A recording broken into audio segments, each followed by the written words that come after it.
ఏ మనిషి అయినను నువ్వు చేసే పాపం నీ మనసాక్షిని తప్పుబడుతూనే ఉంటుంది. పాపం నిమిత్తము ప్రశాంతత ఉండదు. అందువల్ల పాపమే మనిషికి మిక్కిలి పెద్ద సమస్య.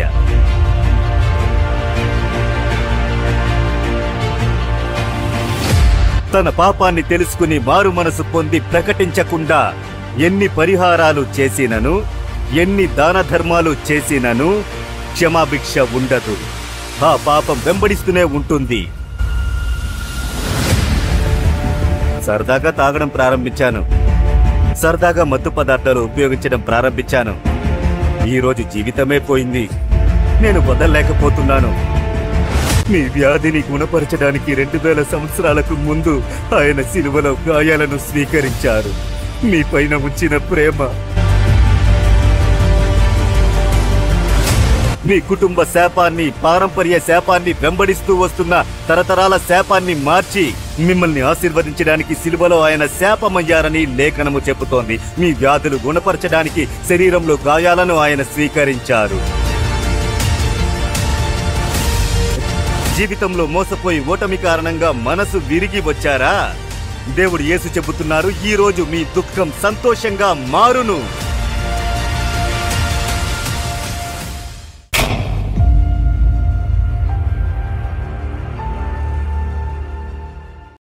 ప్రియమైన వారలారా, దేవుడు ప్రియమైన రక్షకుడగు యేసుక్రీస్తు యొక్క గొప్ప నామము ద్వారా మీ అందరికీ మా ప్రియమైన శుభాకాంక్షలు తెలుపుకొనుటలో ఎంతో సంతోషిస్తున్నాము.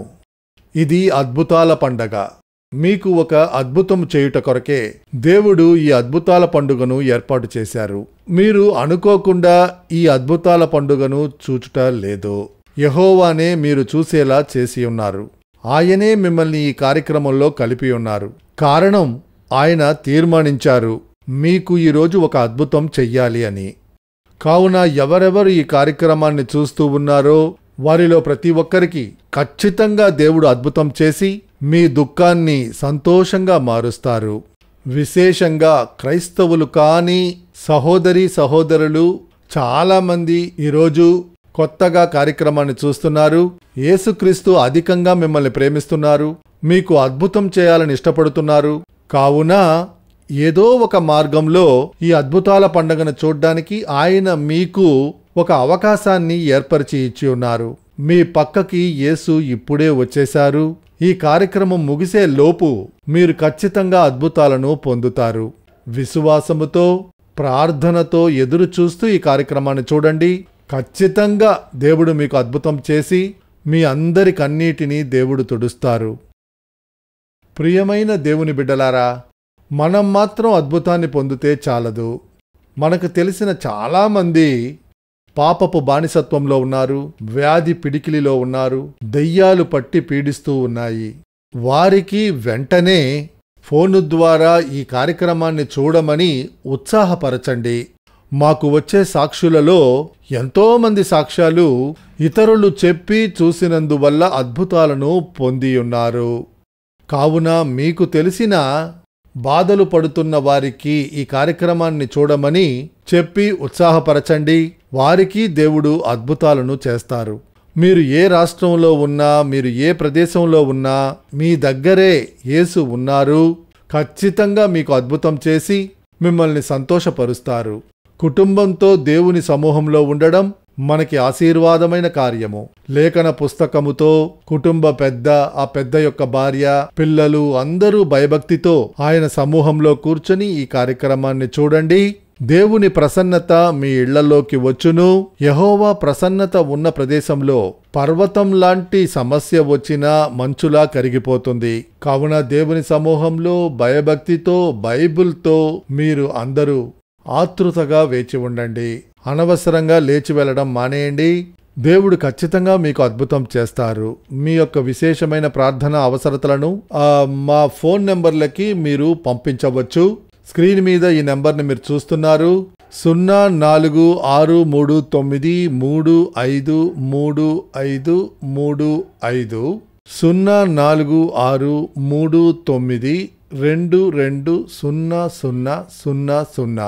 ఈ ఫోన్ నెంబర్లకు సంప్రదించవచ్చు. ఈమెయిల్ అడ్రస్ని మీరు చూస్తున్నారు. goodnews@jesusredeems.org. దాని ద్వారాను మీరు తెలియజేయవచ్చు. వాట్సాప్ నెంబర్ అక్కడ ఇవ్వబడి ఉంది. 9488175315. ఈ వాట్సాప్ నెంబర్కి మీ ప్రార్థన అవసరతలు పంపితే కలిసి ప్రార్థన చేసేటప్పుడు దేవుడు అద్భుతం చేసి మిమ్మల్ని సంతోషపరుస్తారు. సరే, ఇప్పుడు మనం ముఖ్యమైన సమయంలోకి వచ్చాం. ముందుగా మనం దేవుణ్ణి స్తుతించబోతున్నాం. మన బృందంతో కలిసి యెహోవాని పాడి స్తుతించబోతున్నాం.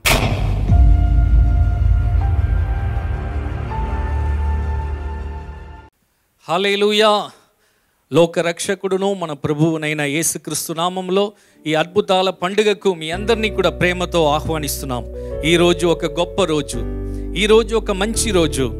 ఎందుకంటే దేవుడు మీ జీవితంలో ఈరోజు ఒక గొప్ప అద్భుతాలు, గొప్ప మార్పును ఆయన కలిగించబోతున్నాడు. అందరికీ తెలిసిన ఒక పాటను ఇప్పుడు మనం పాడబోతున్నాం. జయమిచ్చు దేవునికి కోట్ల కోట్ల స్తోత్రము, జీవమిచ్చిన యేసు రాజుకు జీవితమంతా స్తోత్రము. గట్టిగా చప్పట్లు కొట్టి మనం పాడే సమయంలో దేవుడు మీ జీవితంలో గొప్ప కార్యాలు చేయబోతున్నారు. దాన్ని మీరు చూడబోతున్నారు విశ్వాసముతో. Thank you lord. నీతి కరముచే తాకి నడుపును, దేవుడే మన బలం, దేనికి భయపడం. గట్టిగా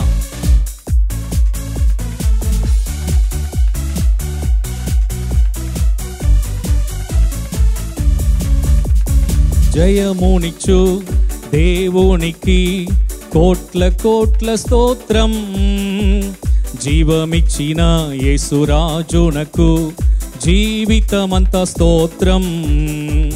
జయమునిచ్చు దేవునికి కోట్ల కోట్ల స్తోత్రం, జీవమిచ్చిన యేసురాజునకు జీవితమంతా స్తోత్రం. హల్లెలూయా హల్లెలూయా పాడేదం, ఆనంద ధ్వనితో సాగేదం. హల్లెలూయా హల్లెలూయా పాడేదం, ఆనంద ధ్వనితో సాగేదం. జయమునిచ్చు దేవునికి కోట్ల కోట్ల స్తోత్రం, జీవమిచ్చిన యేసురాజునకు జీవితమంతా స్తోత్రం.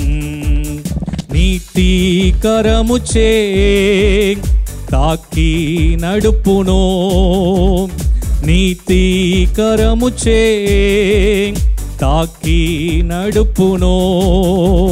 దేవుడే మన బలం, దేనికి భయపడం. దేవుడే మా బలం, దేనికి భయపడం. జయమునిచ్చు దేవునికి కోట్ల కోట్ల స్తోత్రం, జీవమిచ్చిన యేసురాజునకు జీవితమంతా స్తోత్రం. గట్టిగా చప్పట్లు కొట్టి, అద్భుత దేవుడు, సృష్టికారకుడు, యుద్ధములో ప్రవీణుడు, రక్షకుడు, ఆయన జయించును. ఆమేన్. Yes lord. ఆయనే అద్భుతం చెయ్యు దేవుడు, ఆయనే మన సృష్టికారకుడు, యుద్ధములో ఆయన ప్రవీణుడు, రక్షకుడు, ఆయన జయించును.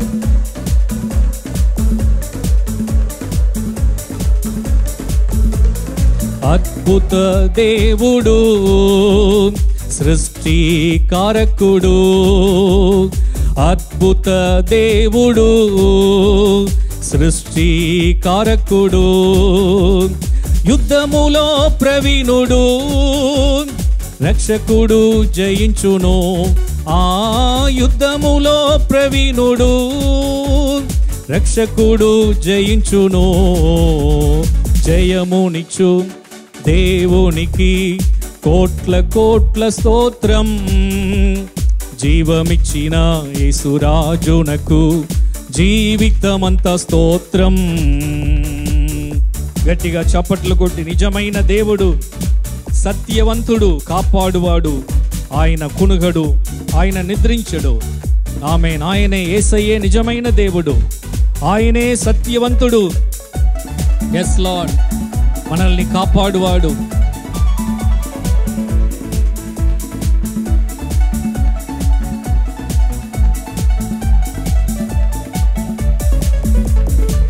నిజమైన దేవుడు సత్యవంతుడు, నిజమైన దేవుడు సత్యవంతుడు, కాపాడువాడు కునుగడు నిద్రించడు, ఆ కాపాడువాడు కునుగడు నిద్రించడు. జయమునిచ్చు దేవునికి కోట్ల కోట్ల స్తోత్రం, జీవమిచ్చిన యేసురాజునకు జీవితమంతా స్తోత్రం. హల్లెలూయా. జయమునిచ్చు దేవునికి కోట్ల కోట్ల స్తోత్రం, జీవమిచ్చిన యేసురాజునకు జీవితమంతా స్తోత్రం. హల్లెలూయా హల్లెలూయా పాడేదం, ఆనంద ధ్వనితో సాగేదం. హల్లెలూయా హల్లెలూయా పాడేదం, ఆనంద ధ్వనితో సాగేదం. జయమునిచ్చు దేవునికి కోట్ల కోట్ల స్తోత్రం, జీవమిచ్చిన యేసురాజునకు జీవితమంతా స్తోత్రం. హల్లెలూయా. జయమునిచ్చు దేవునికి కోట్ల కోట్ల స్తోత్రం, జీవమిచ్చిన యేసురాజునకు జీవితమంతా స్తోత్రం. హల్లెలూయా. ఈరోజు మీ జీవితంలో దేవుడు జయమును ఇవ్వబోతున్నాడు. ఆయన మీ జీవితంలో గొప్ప అద్భుతాలు చేయబోతున్నాడు. ఎందుకంటే ఆయన అద్భుతాలు చేయు దేవుడు. ఇంకొక పాటను మనం పాడి దేవుని స్తుతించబోతున్నాం. అద్భుతం చేయును యేసయ్యా, అద్భుతం చేయును, అద్భుతం చేయును యేసయ్యా, నేడే చేయును. అద్భుతాల కొరకు వేచి ఉన్నారా? ఈరోజు మీ జీవితంలో దేవుని అద్భుతాలు మీరు చూడబోతున్నారు. దేవుడు చేయబోతున్న ఆశ్చర్య కార్యాలు మీరు చూడబోతున్నారు. నాతో కలిసి ఈ పాటను పాడి కుంటి చెవిటి మూడవారిని స్వస్థపరిచిన దేవుడు ఈరోజు మీ జీవితంలో గొప్ప స్వస్థతను కలుగ చేయబోతున్నాడు. వ్యాధి నుండి విడుదలను యేసయ్య ఇచ్చును, దురాత్మల నుండి విడుదలను యేసు ఇచ్చును, ఆటంకమైన కార్యమును ఆయన నెరవేర్చును, అడ్డులన్నీ తొలగించి నిన్ను ఆనందపరచును. విశ్వాసముతో కృంగి ఉన్న కుమారుడా కలత చెందకు, కుమారుడా కృంగి ఉన్న కుమార్తె కలత చెందకు, కుమార్తె.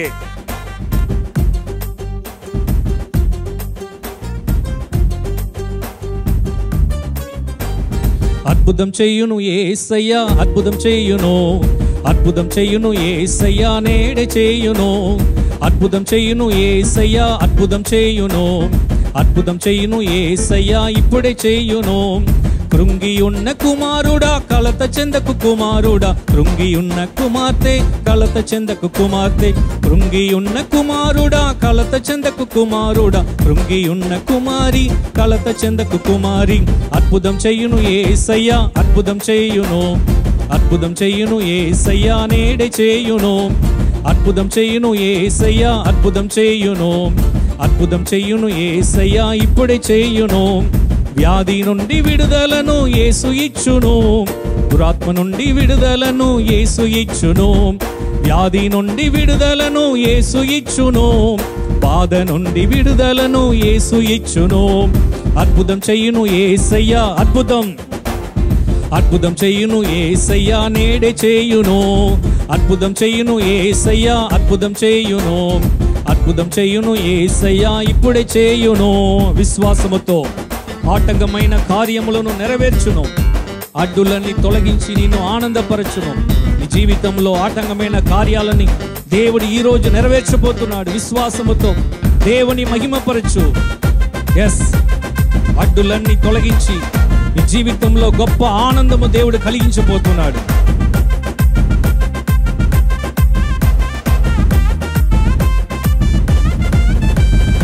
ఆటంకమైన కార్యమును నెరవేర్చును, అడ్డులన్నీ తొలగించి ఆనందపరచును. ఆటంకమైన కార్యమును నెరవేర్చును, అడ్డులన్నీ తొలగించి ఆనందపరచును. అద్భుతం చేయును యేసయ్యా, అద్భుతం చేయును, అద్భుతం చేయును యేసయ్యా, ఈరోజు చేయును. అద్భుతం చేయును యేసయ్యా, అద్భుతం చేయును, అద్భుతం చేయును యేసయ్యా, ఇప్పుడే చేయును. గట్టిగా స్వరమెత్తి గుడ్డి చెవిటి కుంటి వారికి అద్భుతం చేసెను. నమ్మి వచ్చిన నీకు యేసు ఈరోజే అద్భుతం చెయ్యును. విశ్వాసముతో కుంటి వారిని, గుడ్డి వారిని, చెవిటి వారిని స్వస్థపరిచిన దేవుడు ఈరోజు నిన్ను స్వస్థపరచబోతున్నాడు. నీ వ్యాధులు, నీ రోగాలు, జబ్బులు అన్ని ఈరోజే తొలగబోతుంది.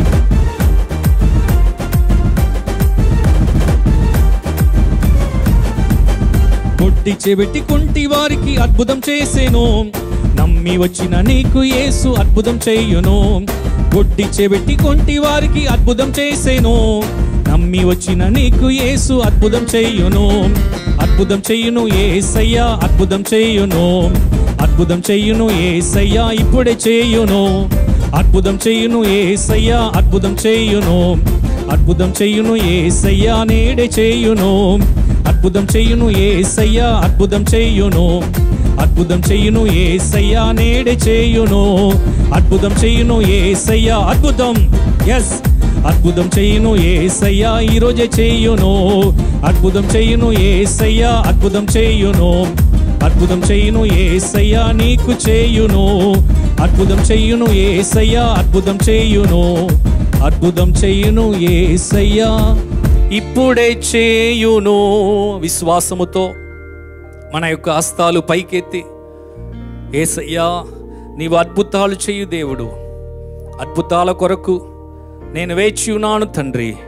నీ అద్భుత కార్యాలు, నీ ఆశ్చర్య కార్యాలు నా జీవితంలో జరిగించండి.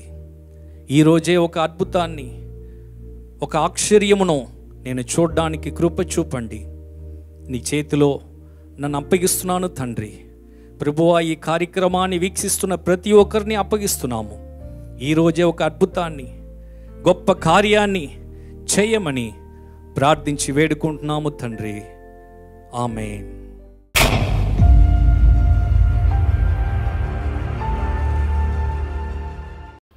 హల్లెలూయా. నిజమైన హృదయముతో ఈ మాటను మీరు చెప్పి ఉంటే ఇప్పుడే శత్రువు మీ నుంచి పారిపోయాడు. ఇప్పుడే మీకు అద్భుతం జరగడం ప్రారంభమయ్యింది. ఇంకాసేపట్లో దేవుని శక్తి మీ శరీరంలో ఉందని గమనిస్తారు. యెహోవా వాక్యం, మీరు దాన్ని విని మీ విశ్వాసం బలపడి అద్భుతాలను, ఆశ్చర్యాలను మీ జీవితంలో చూడబోతున్నారు. మీ విశ్వాసం బలపడే విధంగానే మేము ఎన్నో సాక్ష్యాలను ప్రతి ఒక్క అద్భుతాల పండుగలోనూ మీ ముందుకు తీసుకొచ్చి నిలుపుతున్నాము. యేసుక్రీస్తు అద్భుతాలు చేయడానికి ఆయనకి సాటి లేరు. నేను మాటమాటికి మీకు చెప్పే ఒక మాట, దేవుని వద్ద నుండి అద్భుతాలు పొందడం అనేది మిక్కిలి మిక్కిలి మిక్కిలి తేలికైన కార్యము. గత వారంలో సేలం పట్టణంలో పెద్ద అద్భుతాల పండుగ జరిగింది. ప్రార్థిద్దాం రండి కార్యక్రమంలో కూడా మీరు ఆ సాక్ష్యాన్ని చూసుంటారు. 22 సంవత్సరాలుగా గూనిలా వంగిపోయి, గూనివాడని ఊరందరూ చెబుతుంటే పరిహసించబడిన ఒక సహోదరుడికి ఒక్క క్షణంలో దేవుడు అద్భుతం చేసి ఆ గూని సరి అయ్యి నిటారుగా నిలబడి అన్ని వేల మంది జనానికి ముందుకు వచ్చి సాక్ష్యం చెప్పి దేవుణ్ణి మహిమపరిచారు. 22 సంవత్సరాలుగా ఉన్నదాన్ని ఒక్క క్షణంలో దేవుడు స్వస్థపరిచారు.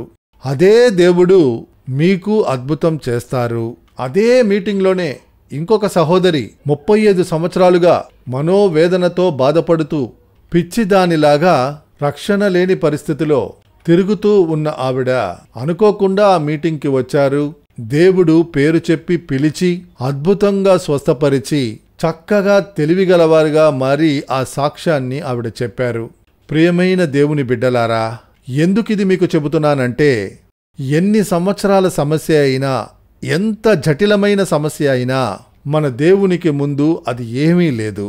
మీరు విశ్వసిస్తే దేవుని మహిమను చూస్తారు. ఇదే దేవుడు మనకి ఇచ్చిన వాక్యం. సందేహించకుండా విశ్వసించండి, కళ్ళు మూసుకొని విశ్వసించండి. దేవుడు ఖచ్చితంగా మీకు అద్భుతం చేసి మిమ్మల్ని సంతోషపరుస్తారు. ఈ రోజున మీ విశ్వాసాన్ని బలపరిచే విధంగా ఒక 3 సాక్ష్యాలను మీరు వీడియోలో చూడబోతున్నారు. వారు నేరుగా కూడా మన ముందుకి వచ్చారు. ఈ సాక్ష్యాల ద్వారా మీ విశ్వాసము బలపడుతుంది అన్న దాంట్లో సందేహమే లేదు. వీరిలాంటి సమస్యలు గల వాళ్ళు అనేకులు ఈ కార్యక్రమాన్ని చూస్తున్నారు. ఈ సాక్ష్యాలను చూడండి. దేవుడు ఈ సాక్ష్యాల ద్వారా మీతో మాట్లాడతారు. ప్రతి వారము గురువారం రోజున నాలుమావిడి దేవుని గూడారంలో అద్భుత విడుదల ప్రార్థన ఆ పేరు మీద ఒక మీటింగ్ జరుగుతుంది. సుమారు 6,000 మంది నుంచి 7,000 మంది వరకు అందులో కలుసుకుంటారు. అందులో మన ప్రియ సహోదరులు గారు అలాగే మన పరిచారికులు దేవుని వాక్యాన్ని పంచుకొని అద్భుతాల కోసం ప్రార్థనలు చేస్తారు. ఈ నెలలో జరిగిన ఒక విడుదల ప్రార్థనలో దేవుడు చేసిన ఒక అద్భుతాన్ని ఒక సహోదరి సాక్ష్యంగా చెప్పడానికి మన ముందుకి వచ్చారు. దిండుకల్కి చెందిన సహోదరి బెబేయాల్ అనేది ఆమె పేరు. ఇప్పుడు ఆమె సాక్ష్యాన్ని చూడండి. నా పేరు బెబేయాల్. నా పెళ్ళైన తర్వాత దిండుగల్లో ఉంటున్నాను. నాకు 2 పిల్లలు ఉన్నారు. నేను 35 సంవత్సరాల నుంచి చెవి నొప్పితో చాలా కష్టపడ్డాను. నాకు 3 వయసు నుంచే ఆ చెవి నొప్పి, చెవిలోంచి సీము కారడం, నాకు ఎడమ చెవి నొప్పి ఎక్కువగా ఉండేది. తర్వాత కుడివైపు చెవి నొప్పినప్పుడు 3 గంటల సేపు ఆ నొప్పి అలాగే ఉంటుంది. ఆ చెవి నొప్పి ఎలా వస్తుందో తెలీదు. చలికాలం, వర్షాకాలం, శీతాకాలం ఏ కాలంలోనైనా నాకు నొప్పి వస్తూనే ఉంటుంది. ఆ నొప్పి వచ్చినప్పుడు చాలా ఎక్కువగా 3 గంటల సేపు, కొన్నిసార్లు ఆ నొప్పి తట్టుకోలేక నిద్రపోయి తినలేను. కొన్నిసార్లు సాయంత్రం 5 గంటలు కూడా అవుతుంది. అలాగే చాలా బాధతో చాలా సంవత్సరాలు గడిచాయి. నాకు చెవి నొప్పి వచ్చే టైంలో సీము కారుతుంది. అదంతా డ్రెస్ మీద కూడా పడుతుంది. బయట ఎక్కడికైనా వెళ్ళినా, పెళ్ళిళ్ళ ఫంక్షన్కి, ఎక్కడైనా చెవులు కొట్టడానికి వెళ్లే ఫంక్షన్ అయినా నేనెక్కడికి వెళ్ళలేను. ఎందుకంటే ఆ చెవిలో వచ్చే సీము వాసన మిగతా వాళ్ళకి తెలియకుండా దూరంగా వెళ్ళిపోతారు. అది నాకు చాలా బాధని ఇస్తుంది. బెబేయాలొచ్చి మా వదిన. ఆవిడ ఎప్పుడు మా ఇంటికి 3-4 టైమ్స్ వస్తూ ఉంటారు. ఆవిడ వచ్చినప్పుడు ఎప్పుడు చూసినా ఆవిడ చెవిలో కాటన్ ఉంటుంది.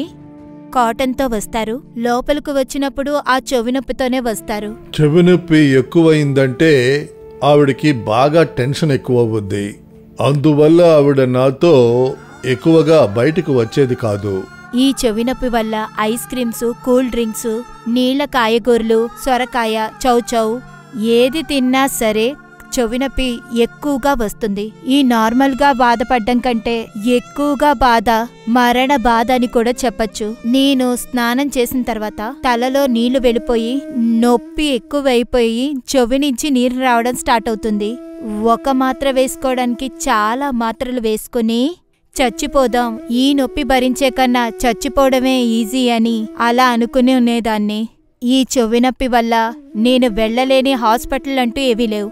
నేను చాలా హాస్పిటల్కి వెళ్ళాను. వాళ్ళు ఇంజెక్షన్ చేశారు, మాత్రలు రాసిచ్చేవాళ్ళు, చెవి డ్రాప్స్ కూడా ఇచ్చేవారు. అక్కడే చెవిలో డ్రాప్స్ వేసేవారు. మళ్ళీ ఇంటికి వచ్చిన వెంటనే మళ్ళీ నొప్పి స్టార్ట్ అయ్యేది. మా ఇల్లే మినీ మెడికల్ లాగా ఫుల్గా మందులు ఉంటూనే ఉంటాయి. ఆ డ్రాప్స్ కూడా అలాగే ఉంటాయి. వాళ్ళు చెప్పారు చిన్న వయసు నుంచి ఉంది, అందువల్ల ఇది సరవదు. కూలింగ్ ఐటమ్స్ అలాగే చీము పట్టకుండా మీరు చూసుకుంటే మంచిది, అంతకన్నా ఏం చేయలేమనేశారు. ఈ పరిస్థితుల్లో 2025వ సంవత్సరం ఏప్రిల్ 10వ తేదీ గురువారం జరిగే అద్భుత విడుదల ప్రార్థనకి నన్ను పిలిచారు. మా అత్తయ్య, నా భర్త. నేను లోపలికి వెళ్ళినప్పుడు నొప్పితోనే వెళ్ళాను.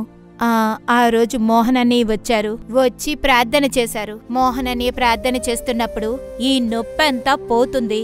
అది నాకే తెలిసింది. అది నేను గ్రహించాను. ఆ సమయంలో ఇదంతా తాకి చూశాను. నాకు నొప్పి లేదు. ఆ నొప్పి పోయినప్పుడు ఒక బిడ్డ పుట్టిన తర్వాత ఎంత సంతోషపడతామో అంత సంతోషం నాకు అప్పుడే అనిపించింది. ఆ మీటింగ్ పూర్తయి నేను బయటికి వచ్చినప్పుడు నాకు అంత సంతోషంగా అనిపించింది. ఇక్కడికి కారులో వస్తున్నప్పుడు విండో దించి మరీ వచ్చాను. అది ఇంకా సంతోషం నాకు. ఏది కాయగూరలు నేను తినలేకపోయినా అన్నీ తింటూ ఉన్నాను. నాకేం కాలేదు. చాలా ఆకుకూరలు చాలా తిన్నాను, కానీ నాకేం కాలేదు. అన్ని ఆకుకూరలు తిన్నాను, నాకేం కాలేదు. ఇప్పుడు ఎలాంటి నొప్పి లేదు. చెవిలోంచి చీవి కారడం లేదు. ఇప్పుడు ఎలాంటి వాసన లేదు. ఇప్పుడు ఎవరితోనైనా మాట్లాడుతున్నాను. సంతోషంగా ఉంది. ఇప్పుడు ఏ ఫంక్షన్స్ అయినా ముందు నేనే బయలుదేరి వెళ్తున్నా. ఇప్పుడు మందులు, టాబ్లెట్స్ ఏమీ తీసుకోవట్లేదు. చెవి డ్రాప్స్ కూడా వేసుకోవట్లేదు. జడ్డు బాం కూడా రాసుకోవట్లేదు. సంతోషంగా ఉన్నాను. నా భార్యకి ఇప్పుడు చెవి నొప్పి లేదు, చీము కారట్లేదు. చాలా సంతోషంగా ఉంది. ఈ 35 సంవత్సరాల నాకు చెవి నొప్పి నుంచి విడుదల ఇచ్చిన యేసు ప్రభుకి కోటి ధన్యవాదాలు.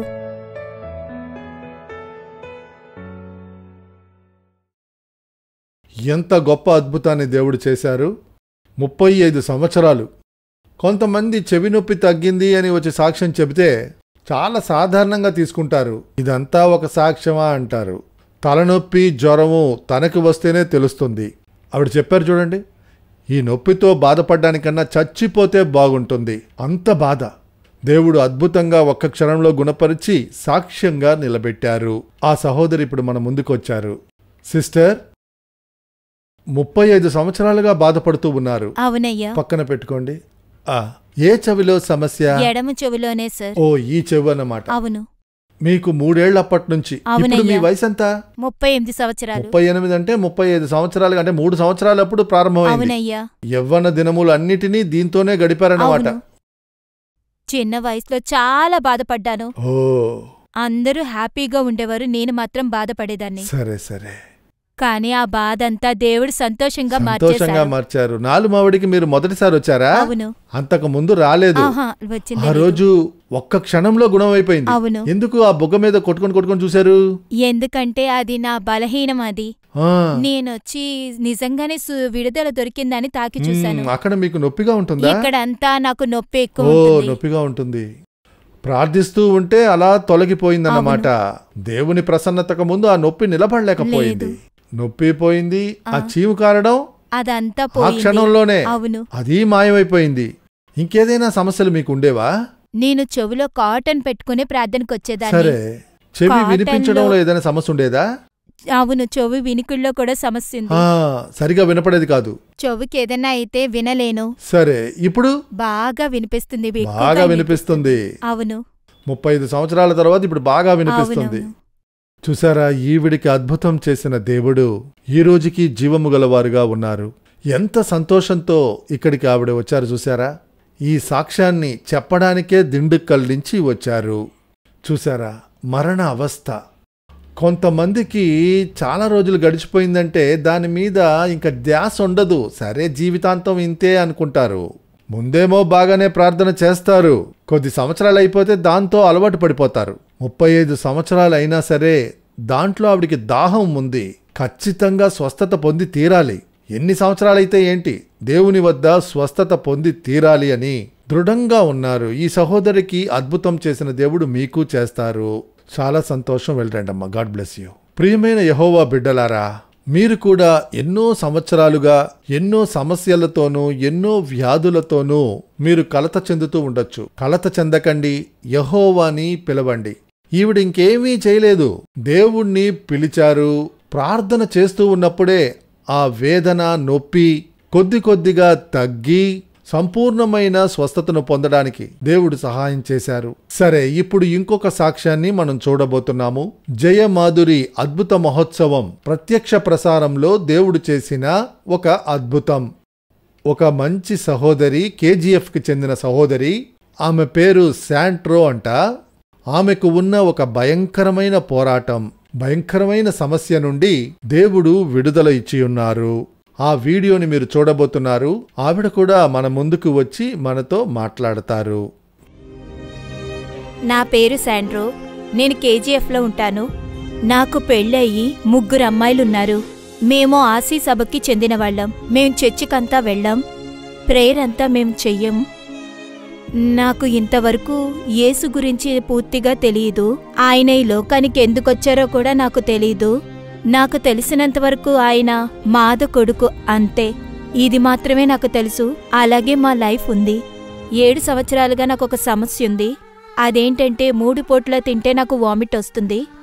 ఉదయం, మధ్యాహ్నం, నైట్ తిన్నా కూడా నాకు వామిట్ వస్తుంది.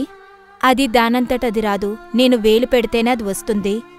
6-7 గంటల ముందు తిన్నా కూడా అది 1% కూడా నాకు జీర్ణం అవ్వదు. అది అలాగే వామిట్ వస్తుంది.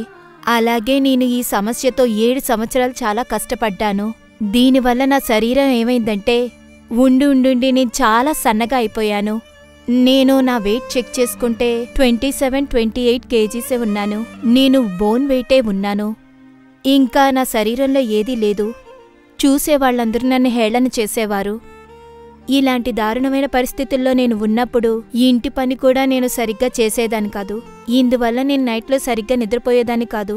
అలాగే నేను పడుకున్నా కూడా ఏదో ఆత్మ వచ్చి నన్ను డిస్టర్బ్ చేసినట్టు అనిపించేది. నేను నడిచినా కూడా, నేనెక్కడికి వెళ్ళినా కూడా అది నన్ను ఫాలో అవుతున్నట్టే అనిపించేది, నాతో మాట్లాడుతున్నట్టు అనిపించేది. అందుకనే నేను ఇంట్లో కూర్చున్న ఒంటరిగా కూడా నాకు భయంగా ఉండేది. ఎవరైనా ఉంటేనే నేను ఉండేదాన్ని, లేకపోతే నేను ఒంటరిగా ఉండేదాన్ని కాదు. సరిగ్గా నిద్రపోలేను. నిద్రపోవాలని ఆశగా ఉన్నా కూడా నేను నిద్రపోలేను. ఇంట్లో ఒంటరిగా ఉండాలన్నా కూడా నేను ఉండలేను. ఏదో నాతో ఫాలో చేస్తూనే ఉంటుంది. నేను ఎక్కడికి వెళ్ళినా నాతో ఫాలో అవుతూనే ఉంది, నాతో మాట్లాడుతుంది. ఏదో ఆత్మ నాతో 24 గంటలు ఉన్నట్టే నాకు అనిపిస్తూ ఉండేది. నాకొక ఫీలింగ్ ఉండేది. నేను ఇలా తినకపోవడం వల్ల నేను హాస్పిటల్కి వెళ్లి డాక్టర్ని చెక్ చేశాను. డాక్టర్ చూసిన తర్వాత మీరు ఎండోస్కోప్ చేయించుకోండి. మేము ఎండోస్కోప్ చేయించుకున్నాం. అప్పుడు డాక్టర్ చెప్పారు నార్మల్ గా ఉంది, ఏ సమస్య లేదు. హాస్పిటల్లో డాక్టర్ ఏమీ లేదు అని చెప్పిన తర్వాత మా రిలేటివ్ల దగ్గర ఈ సమస్య గురించి చెప్పాను. వాళ్ళేం చేశారంటే ఒక సోది చెప్పే వాళ్ళ దగ్గరికి తీసుకువెళ్లారు. వాళ్ళేం చేశారంటే నా కళ్ళలో ఇలా చూసి, మీలో ఏదో ఒక చెడ్డ శక్తి ఉంది, మిమ్మల్ని ఫాలో చేస్తుంది. దాన్ని నువ్వు చేర్చుకుంటే నాకులాగే నువ్వు సోది చెప్తావు అలా అని చెప్పి నాకు ఆశని చూపించారు. దాన్ని మీలో తీసుకోండి. తర్వాత ఆయన పూజ సామాన్లు కొనుక్కుని రమ్మన్నారు. నేను కొని ఆయనకి ఇచ్చేశాను. ఆ తర్వాత ఆయన పూజ అంతా చేసి నాకొక కలశాన్ని ఇచ్చారు. ఇంట్లో దాన్ని పెట్టి ప్రతిరోజు అది 8 రోజులకి ఉదయాన్నే 4 గంటలకి నేను లేవాలి, చన్నీటితో స్నానం చెయ్యాలి. తర్వాత నాకు ఒక మంత్రం కూడా చెప్పారు. ఆ మంత్రాన్ని నేను చెప్పి దాని తర్వాత నీ పనేదో నువ్వు చెయ్యి అలా అని చెప్పారు. దాని తర్వాత 8 రోజులు నేను ఒంటరిగా నిద్రపోవాలి, ఎవరితోని పడుకోకూడదు. ఇలా 8 రోజులు ఆయన చెప్పిందంతా నేను చేశాను. తర్వాత 8 రోజులు గడిచిన తర్వాత రమ్మన్నారు ఆ కలశాన్ని తీసుకుని. అప్పుడు ఆ కలశాన్ని తీసుకుని నేను వెళ్ళాను. వెళ్ళిన తర్వాత నాకు ఒక పూజ అంతా చేసి ఆ శక్తిని ఆయన నా లోపలికి పంపించారు. పంపించిన తర్వాత చెప్పారు, ఆ కలశంలో ఉన్న నీళ్లు చాలా చెడ్డ నీళ్ళవి, దాన్ని స్మెల్ కూడా మనం చేయలేము, అంత దారుణంగా అది వాసన వస్తుంది. దాన్ని నా చేత తాగించారు. ఆ నీళ్ళని నేను తాగిన తర్వాత నాలో ఏదో పెద్ద బలం వచ్చినట్టు అనిపించింది. నాకు ఆ శక్తి నాలో వచ్చిన వెంటనే ఒక 10 మందిని కొట్టే శక్తి నా లోపల వచ్చినట్టుంది. తర్వాత నేను ఇంటికి వచ్చిన తర్వాత నేను ఆ 7 సంవత్సరాలు లేని శక్తి ఆ తర్వాత నా లోపలికి వచ్చినట్టు అనిపించింది. నా లోపల ఒక సంతోషంలా కూడా అనిపించింది. ఆ 7 సంవత్సరాలు నేను తినకపోవడం, వామిట్, అదంతా పూర్తిగా కూడా నాకేం అనిపించలేదు. ఇప్పుడు దాన్ని నా శరీరంలో చేర్చుకున్నాను. దీని తర్వాత నేను ఇలా ఉంటాను, ఆ నమ్మకంతో ఉన్నాను. నేను ఆ ఆత్మ నాలోకి వచ్చిన తర్వాత నా సమస్య తగ్గుతుందనుకున్నాను, కానీ తగ్గలేదు, ఇంకా ఎక్కువయ్యింది. నీళ్లు తాగితే నాకు రక్తం తాగినట్టు అనిపించేది. అందుకనే కొన్నిసార్లు నేను టీ, కాఫీ కూడా అవాయిడ్ చేశాను. నీళ్లు కూడా అవాయిడ్ చేశాను. నీళ్లు తాగినా కూడా నాకు అలా అనిపిస్తున్నందువల్ల దాన్ని కూడా నేను అవాయిడ్ చేశాను. ఇలా ఉన్న పరిస్థితుల్లో 2021 జూన్ నెలలో మా భర్త వచ్చి నాతో చెప్పారు, రేపు అద్భుత మహోత్సవం జరుగుతుంది, నువ్వు దాహంతోనే వచ్చి విశ్వాసంతో చూడు, ఖచ్చితంగా యేసుప్రభు నీకు అద్భుతం చేస్తారు అన్నారు. నేను కూడా నాకు అద్భుతం కావాలి అని సండే కూడా నేను చాలా దాహంతోనే ఉన్నాను. ఆ తర్వాత మేము అద్భుత మహోత్సవం కార్యక్రమం చూడడం మొదలెట్టాం.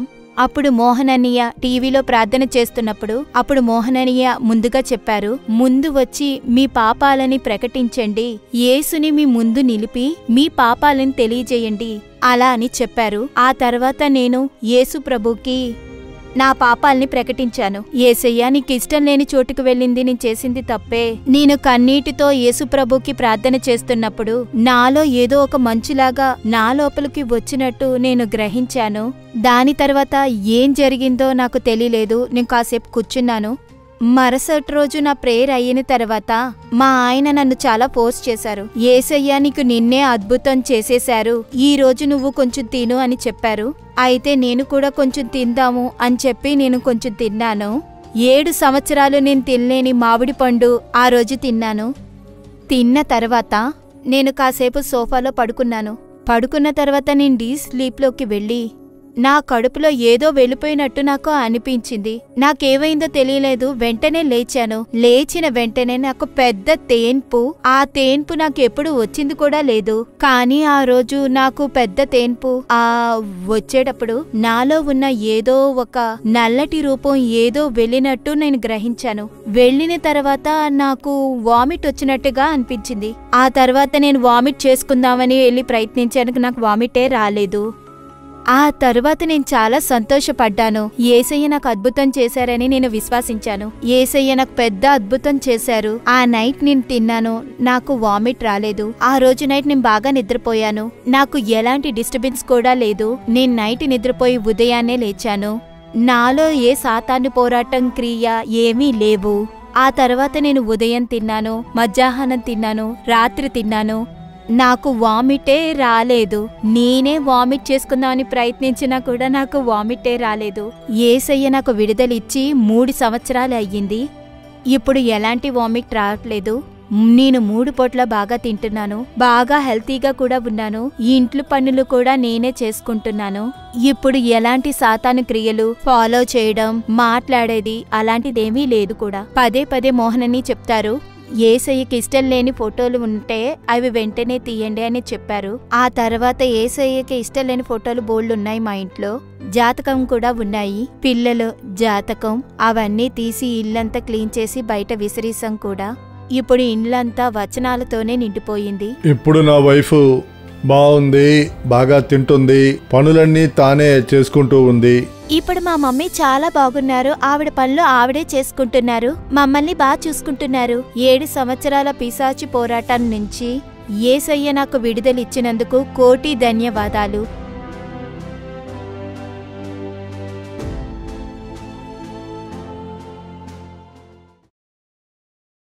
ఈ సాక్ష్యాన్ని చూస్తుంటేనే మనకి గొప్ప సంతోషం. ఆమె ముఖాన్ని చూశారా? ఎంత ప్రకాశవంతంగా ఆనందంగా సాక్ష్యం చెప్పారు. ఇప్పుడు ఇక్కడికి వచ్చారు. సిస్టర్ ఎలా ఉన్నారు? బాగున్నాను. బాగున్నారా? సంతోషంగా ఉన్నారా? చాలా సంతోషంగా ఉన్నాను బ్రదర్. ఎన్ని సంవత్సరాలుగా ఈ బాధలు? 7 సంవత్సరాలు. 7 సంవత్సరాలుగా. అవును. క్రైస్తవ కుటుంబంలో పుట్టినా ఇన్ని బాధలు పడ్డారు. అవును బ్రదర్. యేసు మీకు ఎక్కువగా తెలీదు. ఏమీ తెలీదు బ్రదర్. సరే, డాక్టర్ దగ్గరికి వెళ్ళారా? డాక్టర్ దగ్గరికి వెళ్ళాను. ఎండోస్కోప్ చేయమని చెప్పారు. కానీ ఏమీ లేదనేసారు. నార్మల్ అని చెప్పారు. అపవాది ఒక సమస్య తీసుకొస్తే వైద్యులు కూడా దాన్ని కనిపెట్టలేరు. అవునండి. తర్వాత మంత్రగాడి దగ్గరికి వెళ్ళారా? అవును, అక్కడికి వెళ్ళాను. బంధువులు తీసుకెళ్లారా? అవును, అక్కడికి తీసుకువెళ్లారు. అక్కడికి వెళ్లి కళ్ళల్లోకి చూసి, నువ్వు చెడ్డ శక్తిని తీసుకుంటే నువ్వు గొప్పదానివి అవుతావని చెప్పి అది ట్రై చేశారు. అందులో కూడా నాకు ఎలాంటి మంచి విడుదల జరగలేదు. దొరకలేదు. సరే, అద్భుత మహోత్సవం చూసినప్పుడు మీకు ఏం జరిగింది? నేను ప్రేయర్ చేసేటప్పుడు ఫస్ట్ సాక్షి అంతా నేను విన్నాను. తర్వాత నాలో ఒక విశ్వాసం వచ్చింది, ఈ రోజు నాకు యేసుప్రభు ఖచ్చితంగా అద్భుతం చేస్తారు అని. అప్పుడు ముందుగా నా పాపాల్ని ప్రకటించాను. యేసుప్రభుకి నేను ఇష్టం లేని చోటుకి వెళ్ళాను, అది కూడా నేను ప్రకటించాను. ఆ క్షణమే నాలో ఒక శక్తి దిగింది. ఆ క్షణంలోనే అప్పుడే నాలో ఒక శక్తి వచ్చింది. అప్పుడు నాకు ఏవైందో కూడా తర్వాత ఒక్కసారి కూడా మీరు వామిట్ చేయలేదు? లేదు, ఇప్పుడు ఇంతవరకు 3.5 సంవత్సరాలు అయిపోయాయి. పూర్తిగా విడుదల పొందారు. పూర్తి విడుదల యేసు ప్రభు ఇచ్చారు. హల్లెలూయా. చూసారా ఎంత గొప్ప ఆశ్చర్యమైన కార్యం? దుష్ట అపవాది, వాడు దొంగ దోపిడీకి, నాశనం చేయడానికి, హత్య చేయడానికి వస్తాడు. అపవాది ఉద్దేశం ఏంటో తెలుసా? ఈ సహోదరి ప్రాణాలు తీయడమే ఆ అపవాది ఉద్దేశం. కాని అపవాది క్రియలను నాశనం చేయడానికి ప్రత్యక్షమైన దేవుని కుమారుడు కృపతో దిగి సహోదరిని కలిసి అద్భుతంగా ఆమెకు విడుదల ఇచ్చి ఈరోజు జీవముతో సాక్ష్యంగా నిలిపారు. ఎలా ఆ అపవాది ఈమెలో ఇన్ని సమస్యలు తీసుకొచ్చిందంటే, ఆమెగా చోటిచ్చారు, తెలియకుండానే చోటిచ్చేశారు. దేనిని మొక్కకూడదో దాన్ని మొక్కేశారు. జాతకాలు, తప్పుడు నమ్మకాలు, వీటికి చోటిచ్చినందువల్ల దాని ద్వారా శత్రువు లోనికి ప్రవేశించి తర్వాత పూర్తిగా వారిని ఆవరించాడు. కాని యెహోవా సలహాలను విని ఆమె పాపాలను ప్రకటించినందువల్ల ఆమె చెప్పారు చూసారా, ఆ సెకండ్ నాకొక విడుదల, ఆ సెకండ్లో నాకొక విశ్వాసం. ఆ తర్వాత ఇప్పుడు 3.5 సంవత్సరాలయ్యాయి, ఏ ఒక సమస్య లేదు. ప్రియమైన దేవుని బిడ్డలారా, మీరు కూడా ఇటువంటి తప్పుడు నమ్మకాలకి చోటు ఇచ్చారా? యేసు తప్ప ఈ ప్రపంచంలో మొక్కాల్సిన వారు ఇంకెవ్వరూ లేరు. కొంతమంది పరిశుద్ధవంతులున్నారు, వారిని గౌరవించవచ్చు. కానీ మొక్కాల్సిన ఒకే ఒక దేవుడు యేసు మాత్రమే. తప్పుడు నమ్మకాలకి చోటు ఇవ్వకండి. మంత్రగాళ్ళు, చేతబడులు ఇక్కడికంతా వెళ్ళి మోసపోకండి. ఎందుకంటే సాతాను అబద్ధీకుడు, అబద్ధానికి తండ్రిగా ఉన్నాడు. ముందు బాగానే ఉన్నట్టుగా అనిపిస్తుంది. సహోదరి చెప్పారు చూడండి, 10 మందిని కొట్టేంత బలం. అలా ముందు వచ్చి మోసం చేస్తాడు, తర్వాత ఏమీ ఉండదు. డబ్బు కూడా ఇచ్చారా అమ్మా? మంత్రగాడికి డబ్బు ఇచ్చారమ్మా? అవునండి. డబ్బిచ్చి మోసపోయారు అంతే. కానీ యేసు ప్రభుకి ఒక్క పైసా ఇవ్వలేదు. ఉచితంగా ఆయన స్వస్థతనిచ్చారు. ఇదే దేవుడికి దెయ్యానికి ఉన్న వ్యత్యాసం. దెయ్యం డబ్బు తీసుకొని మోసం చేస్తాడు. దేవుడు ఉచితంగా, కృపగా, దయతో బహుమతులిస్తారు, విడుదల ఇచ్చి జీవముతో ఉంచుతారు. ఇదే విధంగా దెయ్యాల మధ్య భయపడుతూ ఉండి కలత చెంది ఉన్నారా? కలత చెందకండి. ఈ సహోదరికి అద్భుతం చేసిన దేవుడు ఇప్పటికీ జీవముతో ఉన్నారు. మీకు అద్భుతం చేసి మీకు విడుదల ఇస్తారు. God bless you. భయపడకండి బ్రదర్, భయపడకండి సిస్టర్, యేసు అద్భుతం చేస్తారు. చివరిగా ఒక సాక్ష్యాన్ని మనం చూసి సువార్త సమయంలోనికి వెళదాము. యేసుక్రీస్తు క్రైస్తవులకే దేవుడు కాదు, క్రైస్తవులు కాని వారికి కూడా ఆయనే దేవుడు. ఎవరైనా సరే ఆయన దగ్గర ఎవరు మొరపెట్టుకుంటారో వారికి ఆయన విడుదల ఇచ్చేవారుగాను, అద్భుతం చేసేవారుగాను ఉన్నారు. ఇక్కడికి ఒక సహోదరుడు వచ్చాడు సేలం పట్టణం నుంచి. ఆయన పేరు శరవణన్ అంట. దేవుణ్ణి తెలియని కుటుంబంలో పుట్టారు. దేవుడు వారికి పెద్ద విడుదలను ఇచ్చారు. వీడియోలో ఆ సాక్ష్యాన్ని చూడండి. తర్వాత సహోదరుడు నేరుగా వచ్చి మనతో ఆ విషయాలన్నిటినీ పంచుకుంటారు. నా పేరు శరవణ. నేను నా భార్య కూలి పని చేసుకుంటున్నాం. సేలం జిల్లాలోని పల్లాపట్టిలో ఉంటున్నాము. 33 సంవత్సరాలుగా తాగుడు అలవాటికి బానిసగా ఉన్నాను. యేసు అంటే తెలియని కుటుంబానికి చెందినవాడిని. మాలేసుకొని మలకి వెళ్ళేవాడిని. పాదయాత్రకి వెళ్ళానంటే నెల 2 నెలలు ఉపవాసం. అది అయిపోయాక మళ్ళీ వచ్చి తాగడం ప్రారంభిస్తాను. ఒక రోజుకి 6 క్వార్టర్లు తాగుతాను. ఇప్పుడు మేము ఒక 10 మంది వెళ్ళామంటే అక్కడ ఒక హాఫ్ తీసుకుంటాం. అంటే మనిషికి ఒక హాఫ్ తీసుకొని రోజంతా అక్కడే ఉండిపోతాం. ఇంకా ఆ కొట్లోనే పడి దొల్లుతూ ఉంటాను. ఇంకా ఇంటికే రాను. తాగి తాగి అలా పడిపోతారు, పొలంలో పడిపోయి ఉంటారు. నేనంతా పైకి ఎత్తలేను, లేపినా కూడా ఆయన లేవలేరు. ఆయన కోసం నేను కూడా అక్కడే ఉంటాను ఆయన లేచేంత వరకు. ఆయన లేచిన తర్వాత ఇంటికి వస్తాం. మత్తెక్కిందంటే ఎవరినైనా కొట్టాలనిపిస్తుంది. ఇక అలా కొట్టానంటే గొడవ వస్తుంది. ఫుల్లుగా మత్తెక్కిపోద్ది. బాగా ఎక్కిపోయి చాలా మజాగా ఉంటుంది. ఎవడైనా వచ్చాడంటే ఆడెవడో కూడా నేను అసలు చూడను. వాళ్ళని తిడతాను, లేకపోతే కొడతాను. తాగి వచ్చారంటే చూడ్డానికి మృగంలాగే ఉంటారు, మనిషిలా ఉండరు.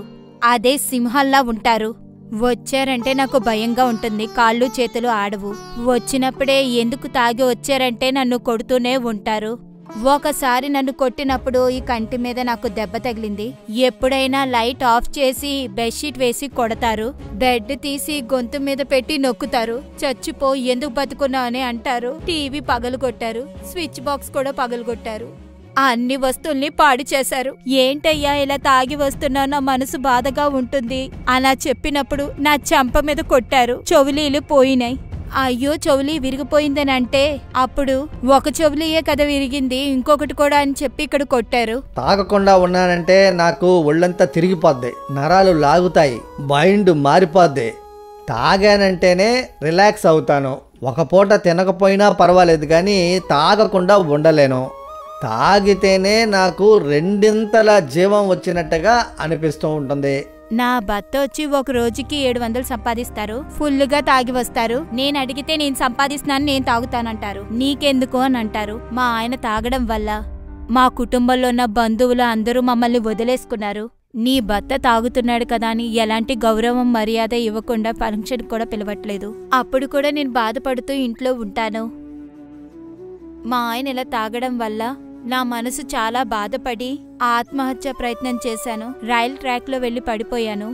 ఒకరోజు బావి దగ్గరకు కూడా వెళ్ళాను. ఇలా ఉన్నప్పుడు నాకు యేసు ప్రభు అంటే నచ్చదు. ఇంటికొస్తే యేసు విడిపించుచున్నాడు కార్యక్రమం వస్తూ ఉంటుంది. శని ఆదివారాల్లో ప్రార్థిద్దామనండి కార్యక్రమం చూస్తూ ఉంటుంది. ఏంటి ఎప్పుడు చూసినా ఇదే చూస్తున్నామని చెప్పి నా భార్యను తిడతాను. ఇది నాకు నచ్చని విషయం, ఏంటి అలోలియా అని అందరూ అంటూ ఉన్నారని నా భార్యని తిట్టేసి ఇంట్లోంచి వెళ్ళిపోతాను.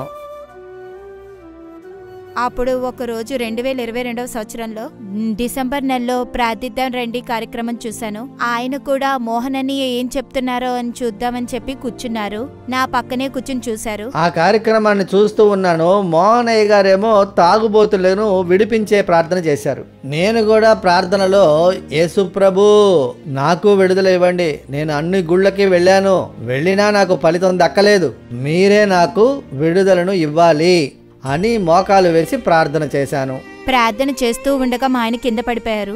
ఒక రూపం బయటికి వెళ్ళిన తర్వాత నా భార్య నన్ను లేపింది. అప్పుడు లేచి చూశాను. నాకు చాలా రిలాక్స్గా అనిపించింది. ఏదో మనసులోంచి ఒక భారం బయటికి పోయినట్టుగా అనిపించింది. మరుసటి రోజు ఏం జరుగుతుంది, ఆ ఆలోచన వస్తుందేమో అని నేను చూస్తూ ఉన్నాను. అది అస్సలు నాకు ఇంకా గుర్తే రాలేదు.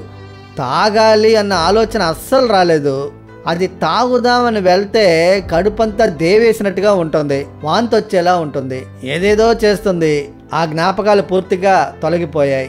ఆ తర్వాత యేసు ప్రభువుకి నచ్చనివన్నీ కూడా, అంటే జాతకాలన్నీ కూడా అన్నిటినీ మూట కట్టి మేము తీసుకెళ్లి నదిలో పడేసి యేసు ప్రభువుని మాత్రమే పూర్తిగా స్వీకరించాం. ఇప్పుడు 2.5 సంవత్సరాలు అవుతున్నాయి. తాగట్లేదు, పనికి వెళుతున్నాను, సంపాదించింది ఇంటికి తీసుకొచ్చి మా ఆవిడకి ఇస్తున్నాను. నేను మా ఆవిడ చాలా సంతోషంగా ఉన్నాము. యేసుని పూర్తిగా స్వీకరించాను. ఉదయం సాయంత్రం ప్రార్థన చేస్తున్నా, కుటుంబ ప్రార్థన చేస్తున్నా. ముందు మా ఆయన ఇంటికి వస్తేనే భయంగా ఉండేది, ఇప్పుడు మా ఆయన చూస్తే సంతోషంగా ఉంది. 33 సంవత్సరాలుగా తాగుతూ ఉండేవాడిని. యేసు ప్రభు విడుదల ఇచ్చారు. యేసు ప్రభువుకి కోట్లాది కృతజ్ఞతలు.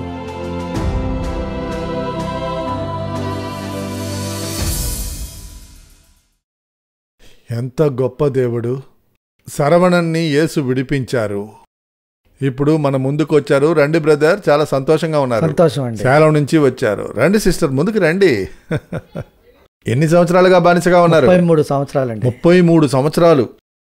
ఇందులోంచి విడుదల పొందాలని ఇష్టపడ్డారా? అవునండి, దానికోసం అన్ని గుళ్ళకి వెళ్ళాను. ఓ, చాలా భక్తి గలవారన్నమాట. అవునండి, చాలా ఏ దేవుడు మీకు విడుదల ఇవ్వలేదు, మీ భక్తి మిమ్మల్ని విడిపించలేదు. సరే, తాగేవారు గాని భార్యని ఎందుకు అలా కొట్టేవారు? తెలిసే కొట్టారా, తెలియక కొట్టారా?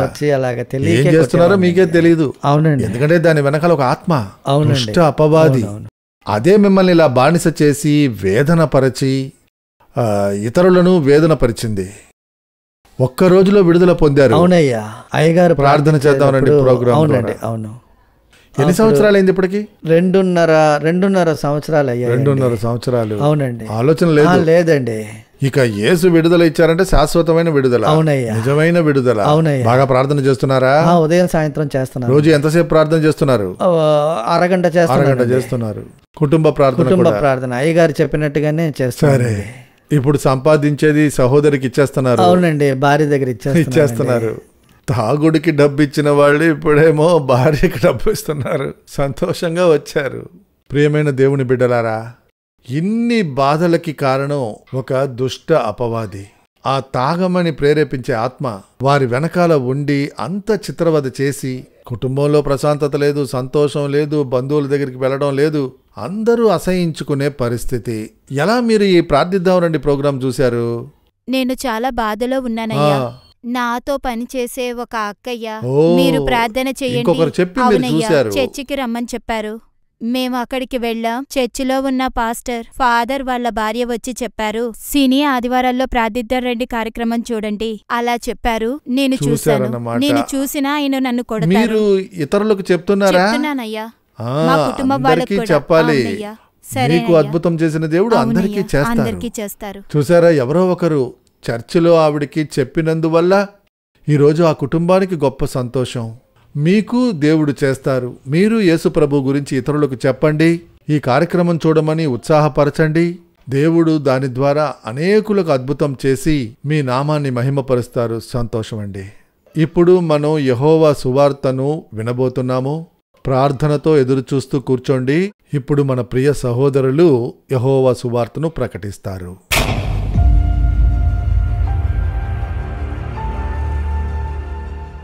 రక్షకుడు యెహోవాకు యేసుక్రీస్తు నామమున మీ అందరికీ నా ప్రియమైన శుభాకాంక్షలు. దేవుడు యేసు ఎంత అద్భుతమైన వారు కదా. ఆయన ప్రతిరోజు అద్భుతం చేస్తున్నారు. బాధల్లో ఉన్న ప్రజలకి అద్భుతం చేసి వారి దుఃఖాలను సంతోషంగా మారుస్తున్నారు. మంచి అద్భుతమైన సాక్ష్యాలను విన్నారు. నేరుగా కూడా వారు వచ్చారు, చూశారుగా. దేవుడు వారికి అద్భుతం చేసి సంతోషపరిచారు. 35 సంవత్సరాలుగా చెవిలో సమస్య. దాన్ని ఆలోచించి చూస్తేనే కష్టంగా ఉంది. ఒక నెల 2 నెలలు జబ్బుతో ఉంటేనే మనసే నీరసించిపోతుంది. ఇది మందులు వాడినా స్వస్థత పొందలేదని 35 సంవత్సరాలు అని చెప్పేటప్పుడు అది ఎంత పెద్ద బాధను మనసులో ఏర్పరిచి ఉంటుంది కదా. అందుకే ఆవిడ ఆత్మహత్య చేసుకుందామని ప్రయత్నించింది. చచ్చిపోతే మంచిది అటువంటి పరిస్థితి. కాని యేసు జీవింపజేసే ఒక దేవుడు. ఒక మనిషిని చావుకు నడిపించేవారు కాదు, ఆయన జీవింపజేసే దేవుడు. అద్భుతంగా దేవుడు స్వస్థపరిచారు, చూశారా. సహోదరి శాంట్రా, ఆమె 7 సంవత్సరాలు క్రైస్తవులే, కాని యేసు గురించి తెలియదు. ఎందుకంటే యేసు గురించి ఎవరూ చెప్పట్లేదు. అదే సమస్య. యేసు యేసు యేసు, ఆయనే విడుదల ఇవ్వగలరు, ఆయనే అద్భుతము చెయ్యగలరు. చూడండి, ఇప్పుడు యేసు గురించి ఆమెకు తెలియనందువల్ల దెయ్యాల పోరాటము. మంత్రగాడు ఏమంటున్నాడు? ఆత్మను స్వీకరించు. ఆత్మను స్వీకరిస్తే నువ్వు కూడా గురి చెప్పొచ్చు. చూశారా అపవాది ఏ విధంగా వంచిస్తున్నాడో. గురి చెప్పేది దేవుడా దెయ్యమా? మీరే ఆలోచించి చెప్పండి. దేవుడు గురి చెబుతారా లేదా దెయ్యం ఆత్మ గురి చెబుతుందా? మీరు ఆలోచించండి. దేవుడనేవారు ఎప్పుడూ ఇటువంటివి చెప్పరు. అదంతా మీకు తెలుసుగా. గురి చెప్పే ఆత్మ అదొక దెయ్యము యొక్క ఆత్మ. అదే గురి చెబుతుంది. అంటే మీకే తెలుసు, మీకు దాని గురించి బాగానే తెలుసు. మీరు దేవుని భక్తి గలవారు, మీకు ఖచ్చితంగా బాగా తెలుసు. దేవుడు గురి చెప్పరు, అది ఒక ఆత్మ. చూశారా, ఆ దెయ్యం ఆత్మని స్వీకరించమంటున్నాడు. మనమేం చెబుతున్నాం? ఆకాశం భూమిని సృష్టించిన దేవుడు యేసుని స్వీకరించండి. ఆయన వచ్చారంటే ఈ గురి అవన్నీ చెప్పరు. సమాధానము, విడుదల ఇస్తారు, ప్రశాంతతను ఇస్తారు, ఆశీర్వాదం ఇస్తారు. మీరు కుటుంబంగా వచ్చి ఎంత సంతోషంగా నిలబడ్డారు కదా. ఆమె భర్త, పిల్లలు అందరూ బాధపడ్డారు ఆ సమయంలో. చూశారా, మంచి సహోదరుడు శరవణన్. ఆయన లైఫ్లో 35 సంవత్సరాలుగా తాగుడు అలవాటు. కాని అందులో ఆశ్చర్యమైన విషయమేంటంటే, ఈ కాలములో వివాహమయ్యాక భర్త కోపంగా ఒక మాట అంటేనే ఇతంతో నేను కాపురం చెయ్యలేను, విడాకులు, డైవర్స్ ఇచ్చి వెళ్ళిపోతున్నారు. ఆయన తాగి వచ్చి కొడుతున్నాడు. 33 సంవత్సరాలుగా గొడవలు కొట్టడం, అవన్నీ కూడా భరించి తాగేసి రోడ్డు మీద పడి ఉన్నను అక్కడ కూడా కూర్చుని ఆయన్ని తీసుకుని రావడము. ఈ విధంగా ఒక త్యాగముతో ఆమె భర్త కోసము సహించి ఆయనను ప్రేమించి ఆయనపైన ఆప్యాయతగా, అందువల్లే యేసు అద్భుతం చేశారు. సహోదరులు ఆ విషయం అర్థం చేసుకోవాలి. ఒకరు మద్యపానానికో మత్తు పదార్థాలకు బానిసైపోతే దాని వెనకాల ఉన్నది ఒక ఆత్మ, దెయ్యము యొక్క ఆత్మ. ఇప్పుడు వాళ్ళు కట్టబడి ఉన్నారు. మీరు తిట్టినందువల్ల వాళ్ళు మారలేరు.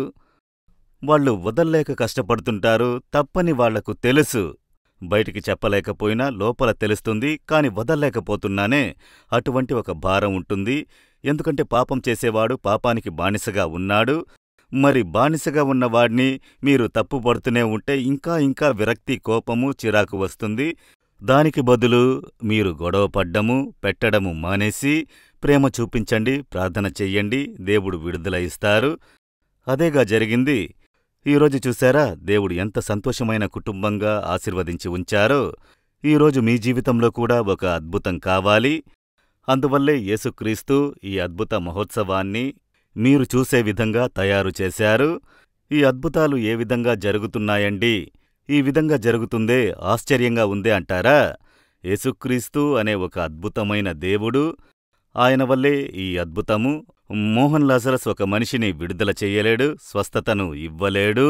నేనొక సాధారణమైన మనిషి, కాని మీకోసం నేను ప్రార్థించగలను. ప్రార్థించినప్పుడు యేసే అద్భుతం చేస్తున్నారు.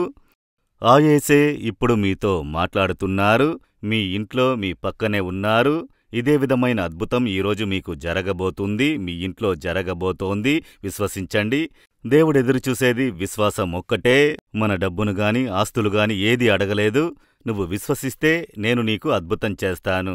ఆయన్ని విశ్వసించడం దేవునికి చాలా సంతోషము. యేసు నిజమైన దేవుని నేను విశ్వసిస్తున్నాను. నాకోసం మరణించి జీవంతో లేచారు, అది నేను విశ్వసిస్తున్నాను. నాలో మీరు అద్భుతం చేస్తారని విశ్వసిస్తున్నాను అని చెప్పి చూడండి. ఆయన చాలా సంతోషంగా మీకు అద్భుతం చేస్తారు. ఆయనెందుకు అద్భుతం చేస్తున్నారో తెలుసా? లేఖనంలో నేను చాలా చూశాను. దేనికి అద్భుతం చేస్తున్నారు? గొప్పల కోసమా? నా దగ్గర శక్తులు ఉన్నాయి, చూస్తారా? నేను దేన్నైనా స్వస్థపరచగలను, చెయ్యగలను. ఆ విధంగా యేసు ఎక్కడా చెప్పినట్టుగా బైబిల్లో లేదు. ఎవరైనా సరే రండి, ఏ వ్యాధైనా సరే రండి, నేను స్వస్థపరుస్తాను. ఆ విధంగా యేసు సవాలు వదిలినట్టు బైబిల్లో ఎక్కడా చెప్పబడలేదు. ఆయనెలా ఈ అద్భుతాలు చేశారు? గొప్పల కోసం కాదు, తన శక్తిని చూపించడానికి కాదు. చూడండి, దేనికోసమంటే కనికరపడ్డారు. జనాన్ని చూసి యేసు కనికరపడే అద్భుతము చేశారు. కష్టపడుతున్న ప్రజలను చూసినప్పుడల్లా యేసులో ఒక కనికరము, ఆ కనికరం వల్లే ఆయన అద్భుతం చేశారు. అందుకోసమే మనకోసం కల్వరి శిలువలో మరణించడానికి తనను అర్పించుకున్నారు. ఆ కనికరము గల యేసు, కనికరము గల దేవుడా యేసయ్యా అని ఒక అద్భుతమైన పాట ఉంది. అది పాడేటప్పుడే మన హృదయములో యేసుక్రీస్తు యొక్క ఆయన కనికరాన్ని తలంచుకుంటేనే ఆయన ప్రసన్నతను తెలుసుకొనగలము. అయితే మీరు ఎవరైనా సరే యేసు ప్రేమగల దేవుడు, కనికరము గలవారు, ఆ కనికరము కలిగిన ఒక పాటని మన చక్కటి బృందముతో మనందరం కలిసి ఆ పాటలోని కొన్ని లైన్లు పాడి, ఆ తర్వాత దేవుని కార్యములు కొన్నింటిని చెప్పి మనం అద్భుతం కోసం ప్రార్థన చేద్దాం, సరేనా? ఇప్పుడు ఆ పాటని మనం పాడుదాం.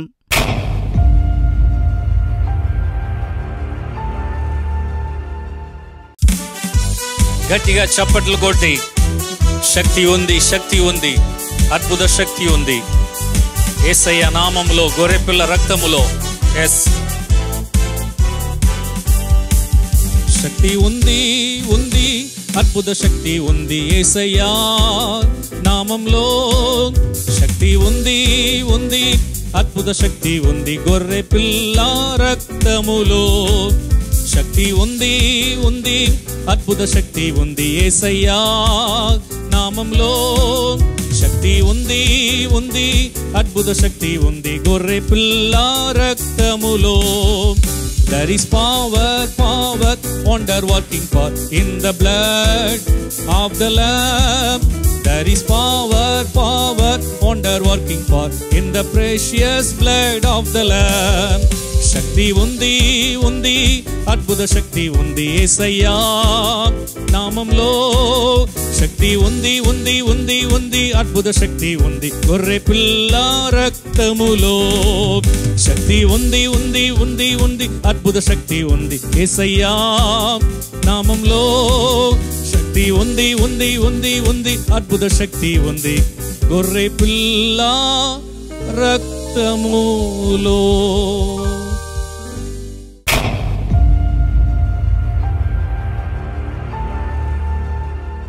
యేసు ఎటువంటివారు? దాన్నే మనం ఇప్పటివరకు ధ్యానిస్తూ వస్తున్నాము. యేసు ఎటువంటివారు? లూకా 19వ అధ్యాయము 3వ వచనములో ఒక మనిషి యెరికో పట్టణంలో జీవిస్తూ ఉన్నవాడు. వాడి పేరు జక్కయ్య. వాడికి డబ్బు ఉంది, పదవి ఉంది, అన్ని వసతులు ఉన్నాయి, ప్రశాంతత లేదు, సమాధానము లేదు. అయితే యేసు గురించి విన్నాడు. అద్భుతాలు చేస్తున్నారు, ఆశ్చర్యపరుస్తున్నారు, పెద్ద పెద్ద కార్యములు జరుగుతూ ఉన్నాయి. దేవుడే మనిషిగా మన మధ్యకి వచ్చారు. ఆ విధంగా ప్రజలు మాట్లాడుతున్నారు. ఆయన్ని నేను చూడాలి అనే ఆశ వచ్చింది. యేసు ఎటువంటి వారో నేనాయన్ని చూడాలి అనుకున్నాడు. అయితే యేసు ఎటువంటి వారు అనేది మనం తెలుసుకోవాలి. యేసు ఒక మతాన్ని స్థాపించినవారా? లేదు. యేసు మతాన్ని వ్యాపింపజేయమన్నవారా? లేదు. యేసు ఒక పెద్ద రాజకీయ నాయకుడా? లేదు. యేసు అంటే ఎవరు? యేసుక్రీస్తు ఆకాశం భూమిని సృష్టించిన సర్వశక్తిగల దేవుడు. ఆయన మనుషుల కోసం ఒక మనిషిగా ఈ లోకములో అవతరించారు. ఆయన స్వభావం ఎటువంటిది, గుణాలు ఎటువంటివి, ఇది లేఖనం చదివినప్పుడు తెలుసుకోవచ్చు. ఆయన ప్రేమ గలవారు, ఆయనేమో శక్తిగలవారు, ఆయన సమాధాన ప్రభువు, ఆయన కనికరము గలవారు, ఆయన మనుషులకి ఒక ఓదార్పు ఇచ్చువారు. ఈ విధంగా ఆయన గురించి లేఖనంలో ఎన్నో కార్యములు చెప్పబడి ఉన్నాయి. ఎటువంటి బాధలో ఉన్న మనిషికైనా సహాయము చెయ్యడానికి ఆయన శక్తిగల దేవుడు. ఈరోజు ఆయన గురించి ఒక కార్యాన్ని లేఖనంలోని కొన్ని వచనాల ద్వారా మీకు చెప్పి నేను ప్రార్థించబోతున్నాను. యేసు ఎటువంటివారు? పరిశుద్ధ మత్తయి రాసిన సువార్త 15వ అధ్యాయము 32వ వచనంలో యేసు చెబుతున్నారు, నేను జనం కోసం కనికరపడుతున్నాను. యేసే చెబుతున్నారు. ఎంతోమంది ప్రజలు, వేలాది మంది అక్కడికి వచ్చారు. 3 రోజులుగా ఆయన ప్రసంగాన్ని వింటున్నారు. అప్పుడు దేవుడు వారికి చక్కటి మాటలతో ప్రసంగం చేస్తున్నారు. ఇప్పుడు వారిని ఇంటికి పంపాలి. వాళ్ళు నీరసించిపోతారు. నాకోసం రాత్రింబవళ్ళు ఇక్కడ వేచి ఉన్నారు.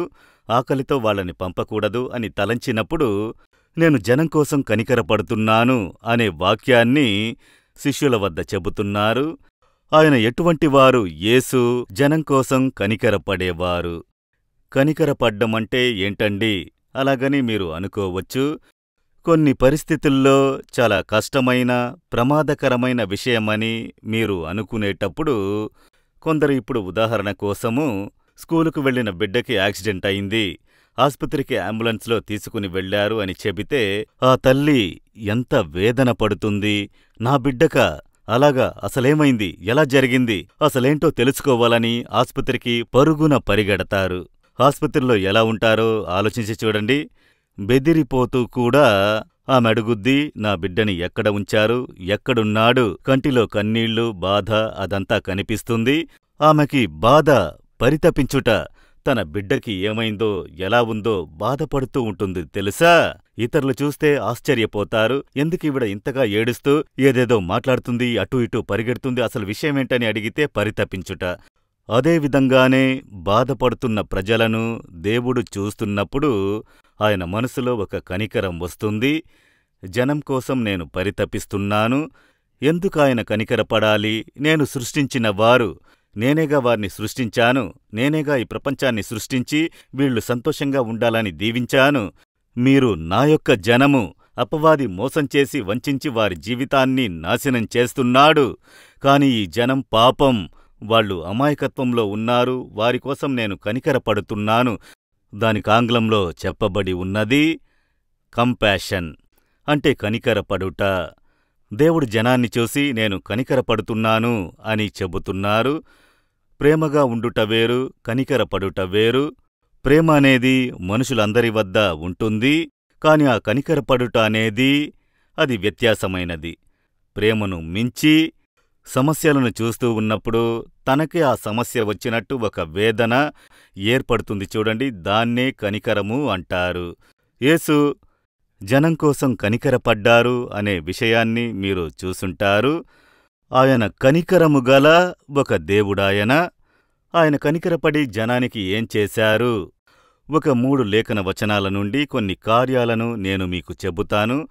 మొదటిది పరిశుద్ధ మార్కు రాసిన సువార్త 6వ అధ్యాయము 34వ వచనాన్ని మీరు చదివేటప్పుడు, యేసు వచ్చి ఆ గొప్ప జనసమూహమును చూచి కనికరపడి వారికి అనేక సంగతులను బోధింపసాగెను. కనికరపడి సంగతులను బోధించెను. యేసు ఒట్టి అద్భుతాలను మాత్రం చెయ్యలేదు. ఆయన వెళ్లిన చోటంతా జనానికి ప్రసంగము ఇచ్చారు, ఉపదేశము చేశారు, బోధించారు అనే విషయాలు లేఖనంలో చూడవచ్చు. సాధారణమైన ప్రజలను బయట చూసినప్పుడు వారికి ప్రసంగం చేశారు.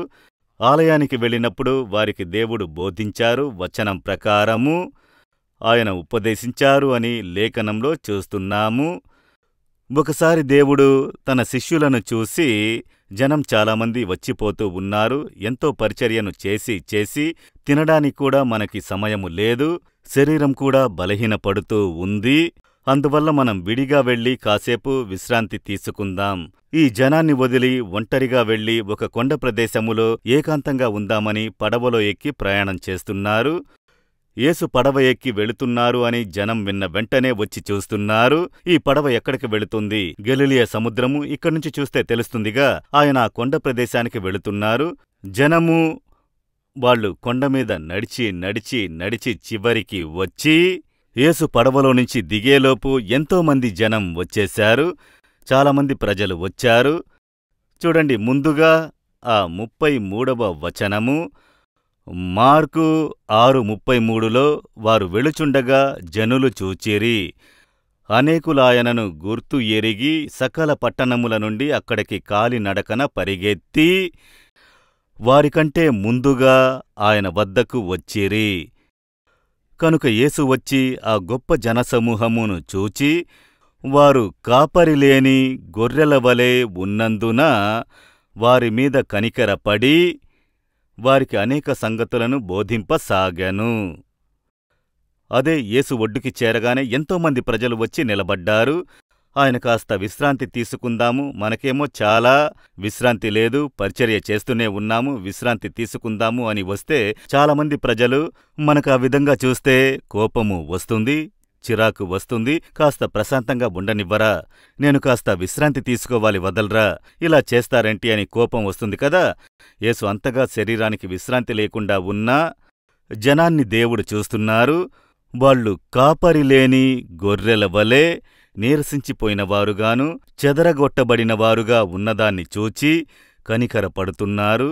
అయ్యో, ఈ జనం పాపము, ఈ జనము నీరసించిపోయినవారుగా ఉన్నారు, బాధపడుతున్న మనసుతో వచ్చారు, గాయపడిన మనసుతో వచ్చారు, ఒక ఓదార్పుని వెతుకుతున్నారు, ఒక సమాధానాన్ని వెతుకుతున్నారు. వాళ్ళందుకేగా ఇంత దూరం వెతుక్కుంటూ పరిగెత్తి వచ్చారు. దేవుడు కనికరపడి వారితో మాట్లాడడం ప్రారంభించారని చూస్తున్నాము. నాకు ప్రియమైన వారలారా, అదే యేసు జనం కోసం పరితపించేటటువంటి ఒక మనసు దేవుడు చూస్తున్నారు. అక్కడ ఆ దేశంలో పెద్ద దేవాలయము ఉంది, ఆచార్యులు ఉన్నారు, బలి చెల్లించడం ఉంది. అవును, దేవుడు, ఆయన యెహోవా పెద్ద దేవుడని చెప్పేటటువంటి ఆయన గురించి తెలుసుకొని ఉన్నారు. అన్నీ అక్కడున్నాయి.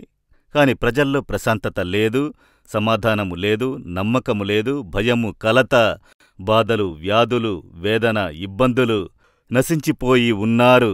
అన్నీ ఉండి ప్రయోజనమేముంది? భక్తి ఉంది, ఆలయం ఉంది, దేవుడున్నారు అని చెబుతున్నారు, బలి చెల్లిస్తున్నారు, అన్నీ ఉన్నాయి. మనసులో ప్రశాంతత లేదు, సమాధానము లేదు, నమ్మకం లేదు, నశించిపోయిన పరిస్థితి. యేసు అది చూసిన వెంటనే కనికరపడ్డారు. అయ్యో, ఈ జనం ఇలా ఉన్నారే అని చెప్పి ఆయన మాట్లాడడం ప్రారంభించారు. యేసుక్రీస్తు యొక్క ప్రసంగాన్ని వినడానికి ఎంతోమంది జనము వచ్చారు. యేసు అద్భుతము కొరకే జనము వచ్చారని చెప్పి మనం అనుకోకూడదు. ఒకవైపు అద్భుతము, దాని నిమిత్తం వచ్చినవారు ఎంతోమంది, ఇంకొక వైపు ఆయన ప్రసంగం వినడానికి జనము ఎంతోమంది వచ్చారని లూకా 5:1లో 5వ అధ్యాయము 1వ వచనంలో చదవవచ్చు. ఎందుకని చెబితే లూకా 4వ అధ్యాయం 22వ వచనం చెబుతోంది, ఆయన నోటి నుండి దయగల మాటలు వచ్చాయట. అందువల్ల జనం ఆయన ప్రసంగం వినడానికి ఆతృతతో ఉన్నారు. దయగల మాటలు ఆయన మాట్లాడారు. ఆ ప్రజల యొక్క గాయాలను మాన్పేటటువంటి మాటలు, ఓదార్పునిచ్చే మాటలు, వారిని ధైర్యపరిచేటటువంటి మాటలు, విశ్వాసాన్ని తీసుకొచ్చేటటువంటి మాటలు, దయగల మాటలు మాట్లాడారు అని మనము చూస్తున్నాము. దేవుడాయనను కలిసిన ప్రజల వద్ద దయగల మాటలను మాట్లాడారు. ఆ ప్రజలకు అది పరితపించేటటువంటి మనసుతో ఉన్నందువల్ల లూకా 7వ అధ్యాయములో యేసు ఒక ఇంట్లో విందుకోసము కూర్చున్న సమయము ఒక స్త్రీ, ఆమె పాపాత్మురాలు అని లేఖనంలో సూచించబడి ఉన్నది. వ్యభిచారము అనే పాపములో మలినమైన ఒక స్త్రీ. ఆమె యేసు యొక్క పాదాల వద్ద పడి ఏడ్చింది, కన్నీరు కార్చింది. యేసు ఆమెను చూశారు. యేసు ఆమె మీద దయ కలిగి ఉన్నారు. ఆయనలో ఒక కనికరము, ఆమె కన్నీటిని చూసిన వెంటనే ఒక కనికరము వస్తుంది. ఆ ఇంట్లో ఉన్న ఒక వ్యక్తి చెబుతున్నాడు, ఈమె పాపాత్మురాలు, ఈమె తాకితే అంటూ ఈమె వల్ల ఎంతోమంది బాధపడుతున్నారు. ఎవరు ఈమెను ఇంట్లోనికి రానించింది? ఇప్పుడు యేసు పాదాలను తాకుతూ ఉన్నది. ఆమెను కొట్టి తరమాలి అని చూస్తూ ఉన్నారు. కాని యేసు దృష్టి వేరేలా ఉంది. ఆమె విరిగిన మనసుతో వచ్చింది. నా పాపము క్షమించబడుతుందా? నాకు ప్రశాంతత దొరుకుతుందా? సమాధానం దొరుకుతుందా? నేనిక పరిశుద్ధమైన సమాధానమైన జీవితాన్ని అందరిలా జీవించగలనా? అటువంటి ఒక జీవితం కావాలి అని యేసు వద్ద ఏడుస్తుంది. యేసు అది చూసిన వెంటనే కనికరపడ్డారు. దేవుడు చెప్పారు, కుమార్తె, నీ పాపాలు నీకు క్షమించబడ్డాయి, నువ్వు సమాధానంతో వెళ్ళు. ఆ మాటలు చూశారా? దయ కలిగిన మాటలు. ఎందుకంటే ఆమె విరిగిన మనసుని యేసు చూశారు. ఆమె జీవితాన్ని అది మార్చేసింది.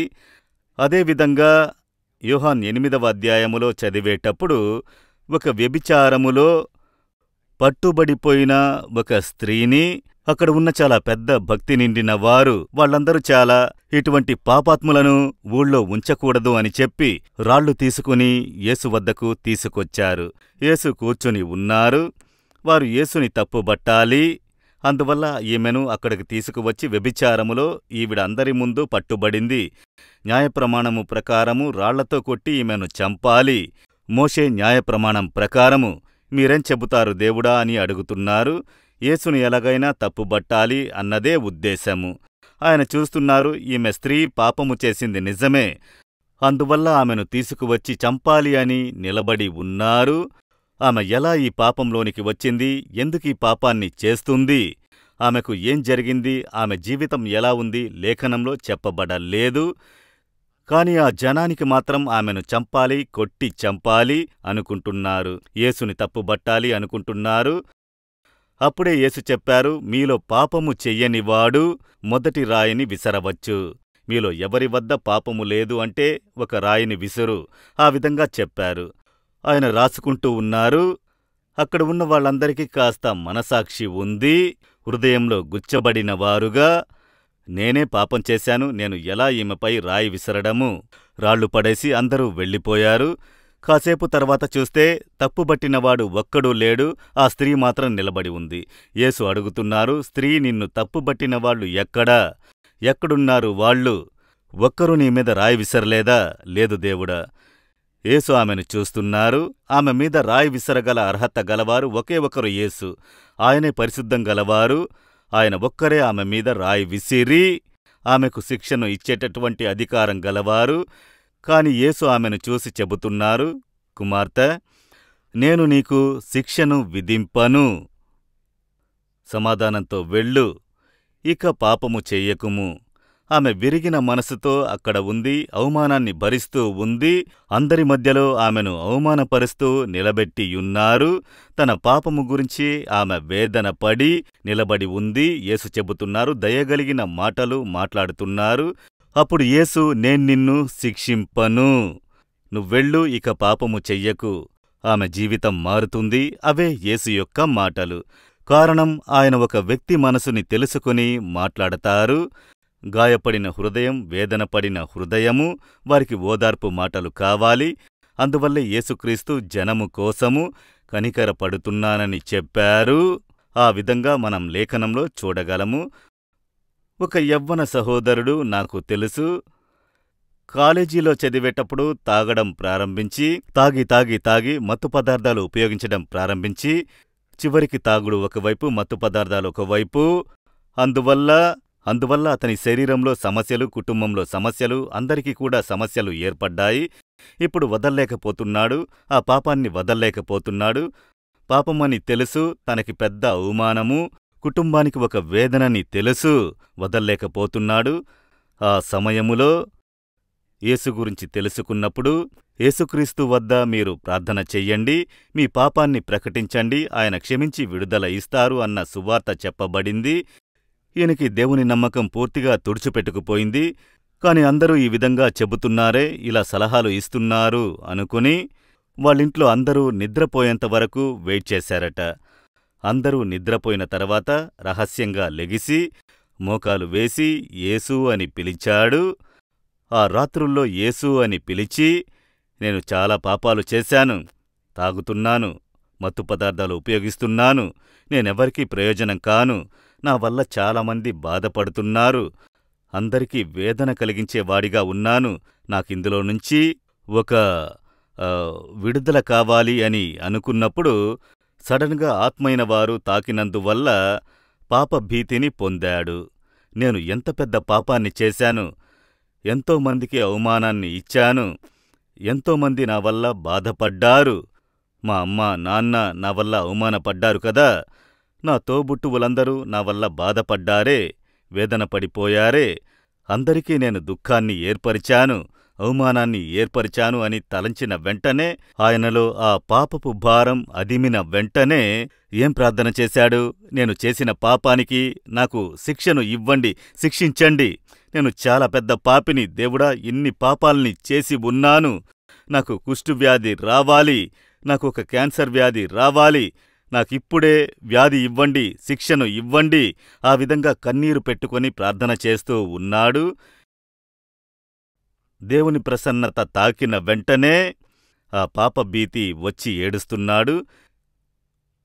కొద్దిసేపు కన్నీటితో ప్రార్థన చేసి ముగించిన తర్వాత ఆయన కంటి ముందు దేవుడు ప్రకాశవంతమైన వెలుగుతో ప్రత్యక్షమయ్యారు.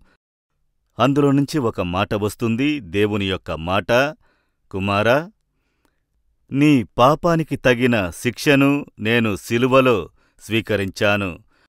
నీకోసమే నేను కొట్టబడ్డాను, నీకోసమే నా చేతికి మేకులు కొట్టడానికి అప్పగించాను. నీ పాపానికి గల శిక్ష, నీకు ఇవ్వాల్సిన శిక్షని నేను స్వీకరించాను. దానికప్పగించాను. వీపిమీద కొరడా దెబ్బలు, చేతికి మేకులు, తలమీద ముళ్ల కిరీటము, నా శరీరాన్ని నలగొట్టుటకు అప్పగించాను. నేను రక్తము చిందించినది శిక్షించడానికి కాదు, నిన్ను క్షమించడానికి. నేను నిన్ను శిక్షించను, ఆ శిక్షను నేను మోస్తున్నాను. నేను నిన్ను క్షమిస్తున్నాను, ఇక పాపము చెయ్యకు. ఆ ఒక్క మాట, దేవుని యొక్క దయ కలిగిన మాటలు జీవితాన్ని తల్లక్రిందులుగా మార్చేశాయి. అక్కడితో అతని పాపపు జీవితం మారిపోయినది. ఆయన మనసులో సమాధానము, సంతోషము, పరిశుద్ధమైన జీవితం వచ్చింది. అదే యేసుక్రీస్తు యొక్క కనికరము. ఒక మనిషి మనసు ముక్కలై ఏడ్చేటప్పుడు దేవుడు వెంటనే దయచూపుతున్నారు. కనికరపడి వారికి కావలసిన అద్భుతాలను చేస్తున్నారు. ఈరోజు మీరు మనసులో ఏడుస్తున్నారు.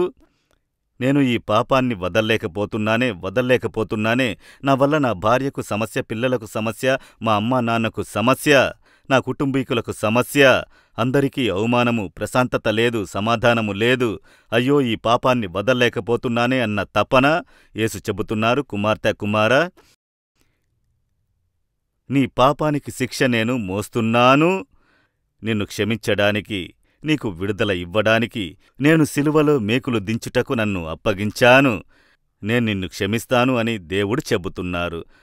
దానికి మీరు చెయ్యాల్సిన ఒకే ఒక కార్యము, తన పాపాన్ని దాయువాడు జీవింపలేడు, వాటిని ప్రకటించి వదిలివేయువాడు దయ పొందుతాడు. యేసు, నేను పాపిని, పాపము చేశాను, క్షమించండి అని మనసులో తెలుసుకుని మీరు మారు మనసు పొంది ప్రకటించిన వెంటనే ఒక అద్భుతము జరుగుద్ది.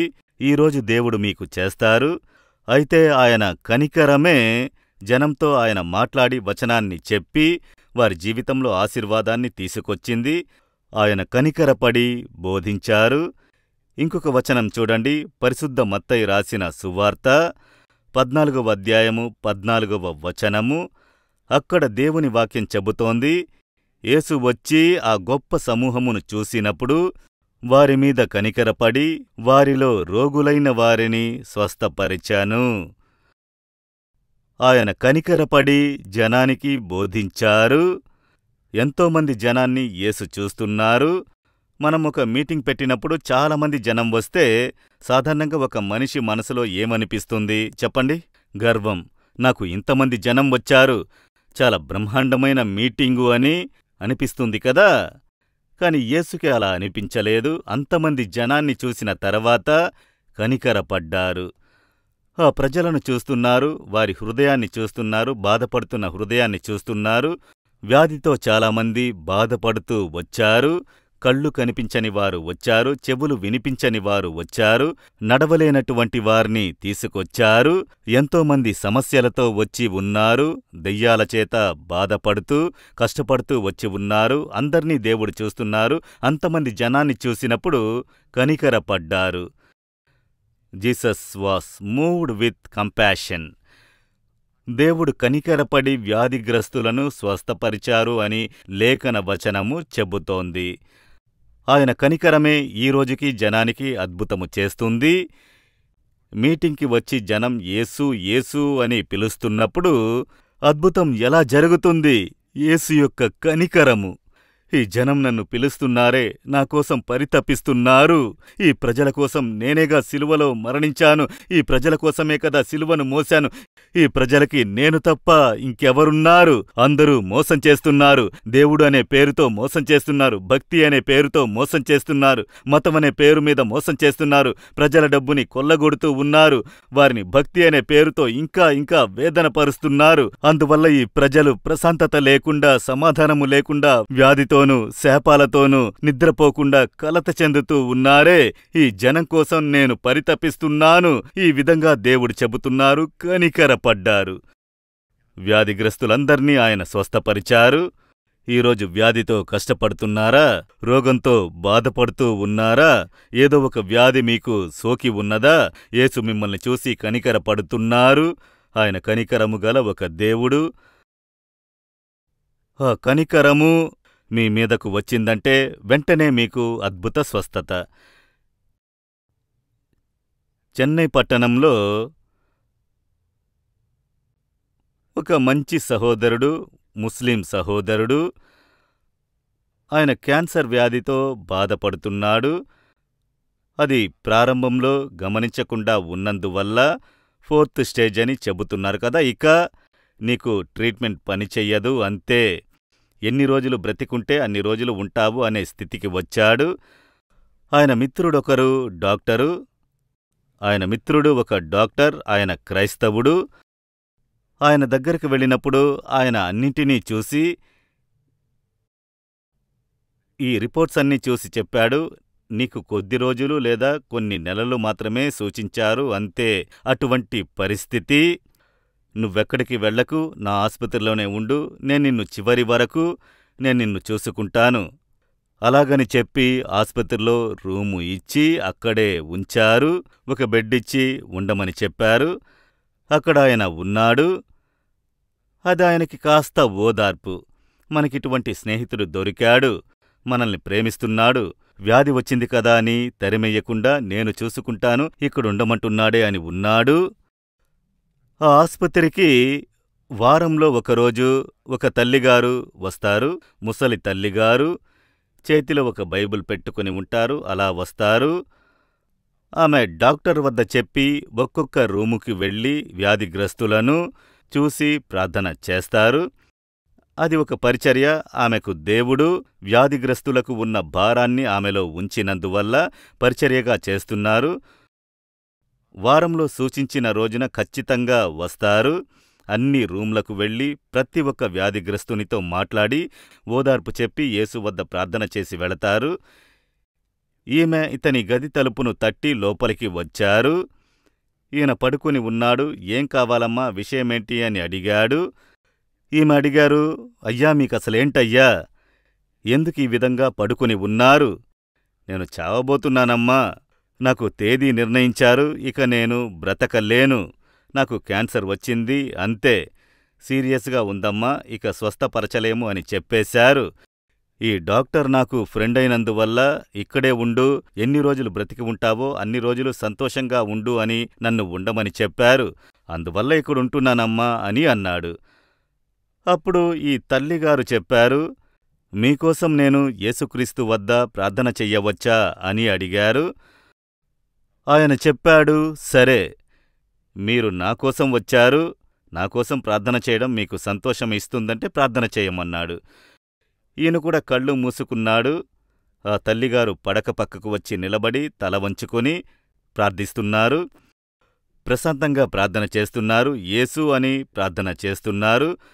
సడన్గా అతనికి ఏదో అనిపించింది. చేతిమీద నీటి చుక్కలు పడుతున్నాయి.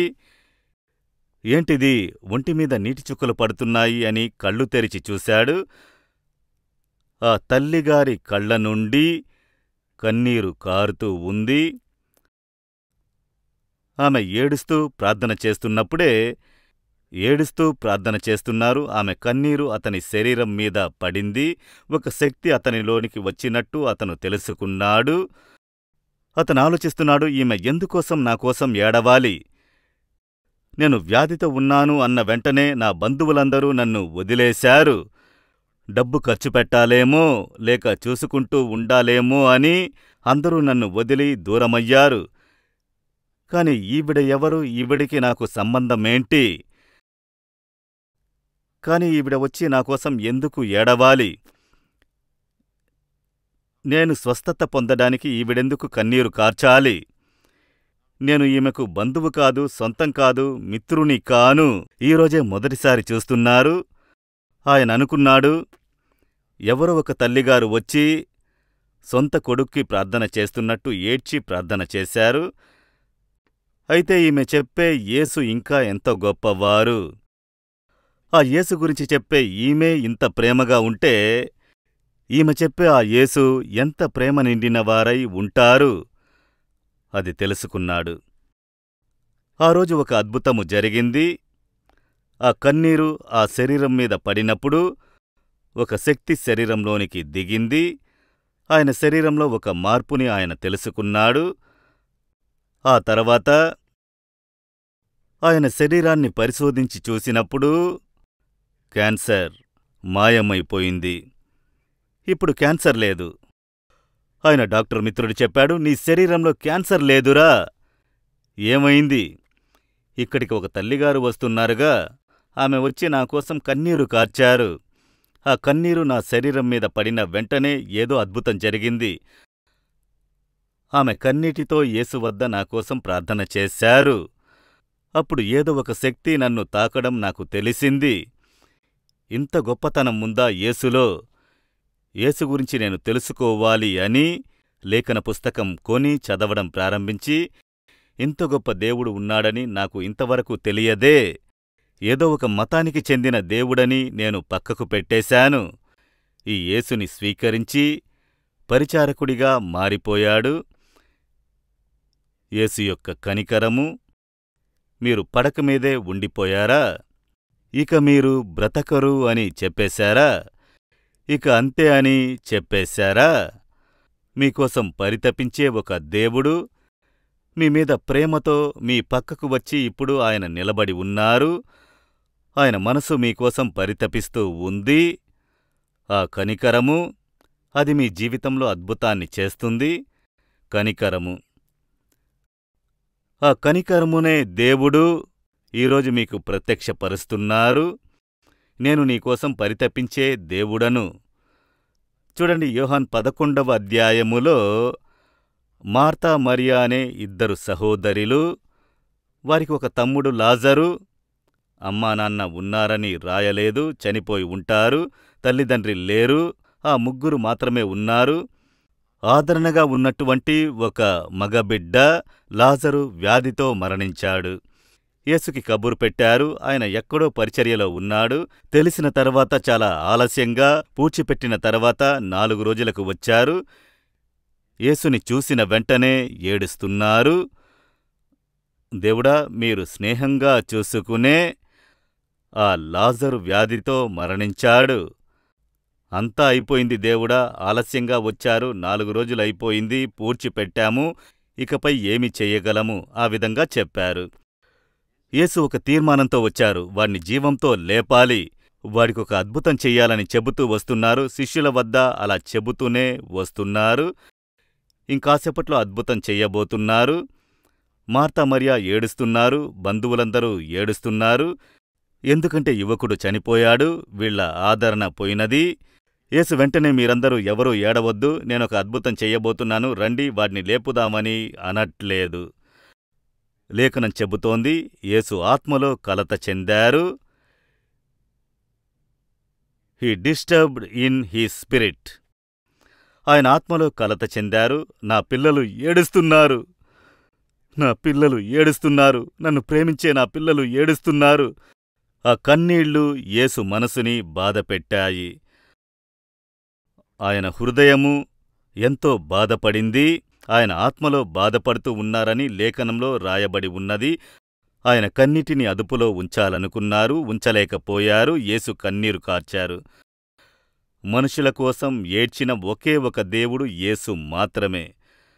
మనుషుల యొక్క భారాన్ని చూసి, వారి కన్నీటిని చూసి ఆయన ఆ దుఃఖంలో పాల్పంచుకుని ఏడ్చిన ఒకే ఒక దేవుడు. జనం కోసం పరితపించే ఒక దేవుడు. నా పిల్లలు ఏడుస్తున్నారే, ఆయన అద్భుతం చెయ్యబోతున్నారు, దానికే వచ్చారు, అయినా సరే వారు ఏడుస్తుండడం చూసినప్పుడు ఆయన మనసు బాధపడింది.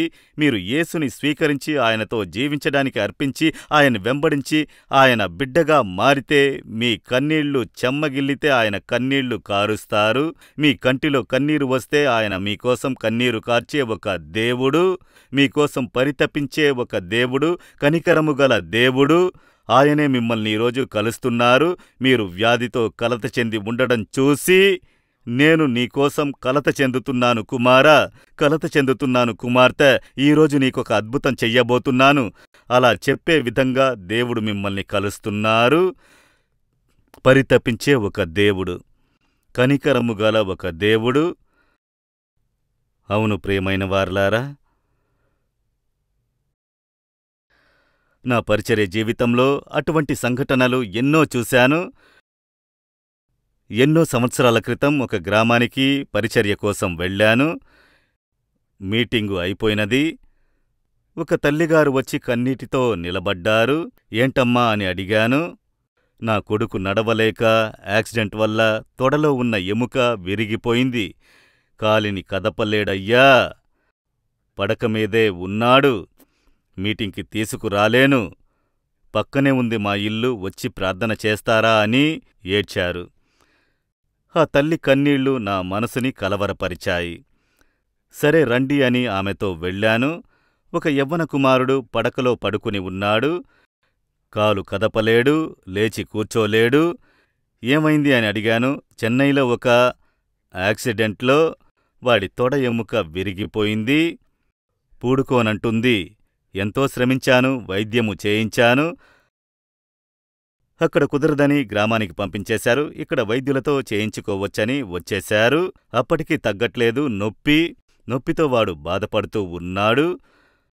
ఆ తల్లి ఏడుస్తూనే ఉన్నారు. నేనా పడకని చూసినప్పుడు ఏమని ప్రార్థించాలి? నాకు నేను ఉన్న పడక గుర్తుకు వచ్చింది.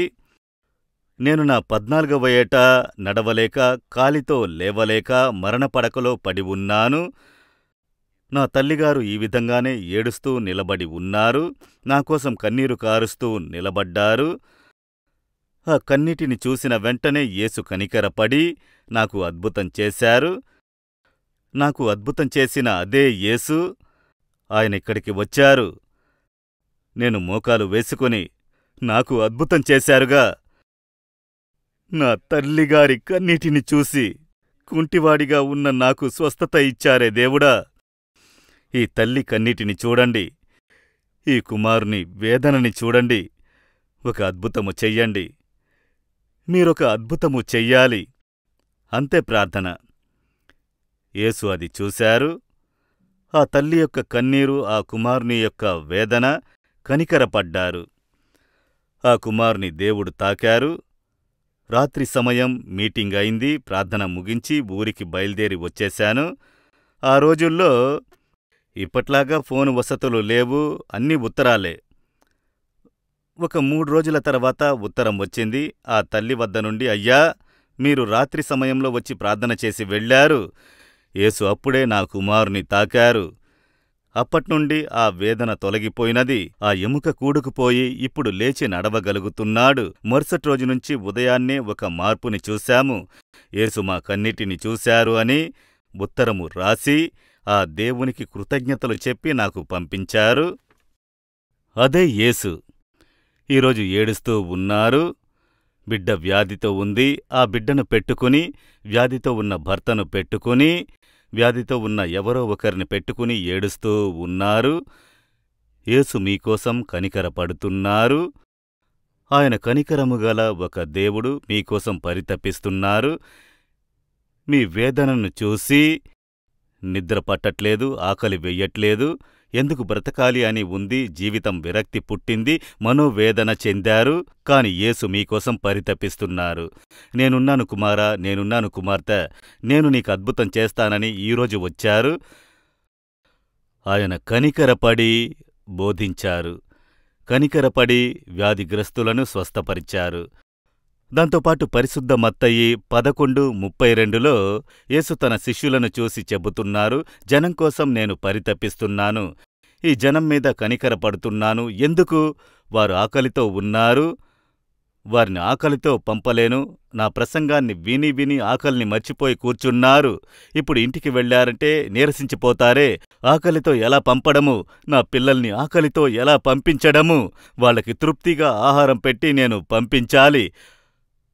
ఈ ప్రదేశములో పురుషులు 4000 మంది, స్త్రీలు పిల్లలతో కలిపితే 10,000 మందికి పైనే ఉన్నారు.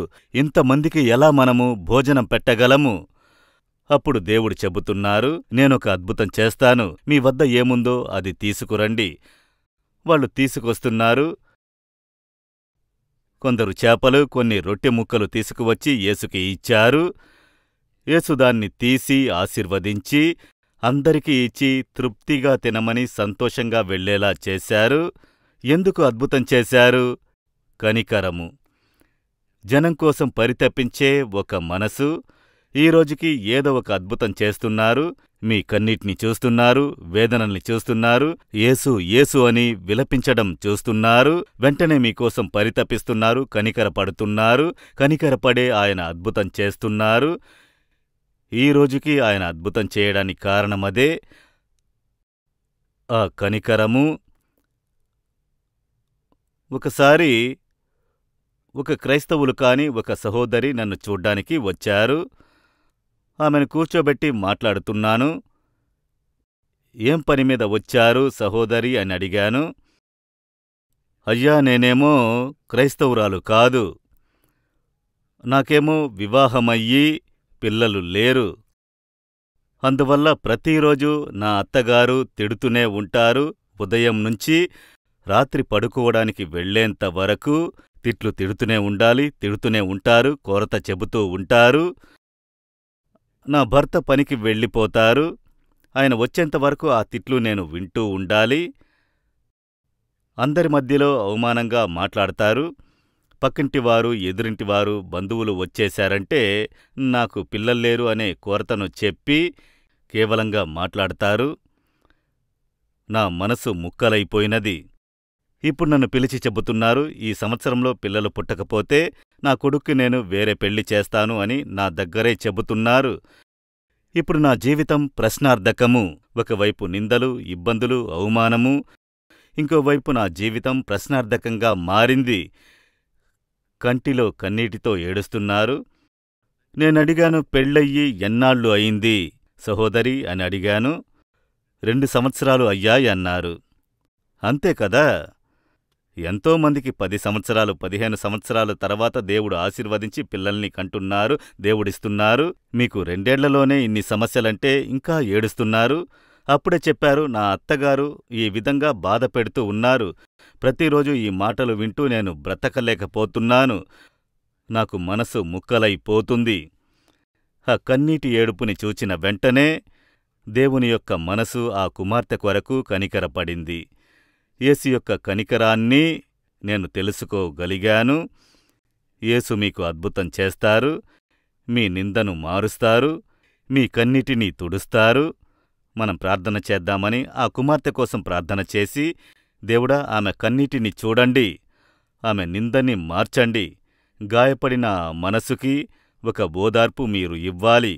అలా చెప్పి కన్నీటితో ప్రార్థన చేసి పంపించాను. మీరు ధైర్యంగా వెళ్ళండి, సంతోషంగా వెళ్ళండి. మీ అత్తగారు చెప్పిన విధంగా జరగడానికి దేవుడు వదిలిపెట్టరు. దేవుడు మీరు సిగ్గుపడేలా చెయ్యరు. యేసు వద్దకు మీరు వచ్చారు, ఆయన దగ్గర ఏడ్చారు, ఆయన ప్రార్థనను విన్నారు, సంతోషంగా వెళ్లారు. దాదాపు 1 సంవత్సరం తర్వాత మళ్లీ వచ్చారు. మళ్లీ వచ్చినప్పుడు చేతిలో బిడ్డతో వచ్చారు. బిడ్డతో వచ్చి, అయ్యా, మీ చేతికి నా బిడ్డను ఇచ్చి ఆశీర్వాదం తీసుకోవాలని వచ్చాను. ఇదే ప్రదేశంలో నేను వచ్చి ఏడ్చాను. యేసు నా ఏడుపు శబ్దాన్ని విన్నారు. నా కన్నీటిని చూశారు. నా నిందని మార్చడానికి, నా అవమానాన్ని పోగొట్టడానికి నాకొక బిడ్డను ఇచ్చారు అని ఆ బిడ్డను నా చేతికి ఇచ్చారు. దుఃఖాన్ని సంతోషంగా మార్చారు. ఎందుకు? యేసు యొక్క కనికరము. ఈ బిడ్డ ఏడుస్తుంది, ఈ బిడ్డ కన్నీరు కారుస్తుంది.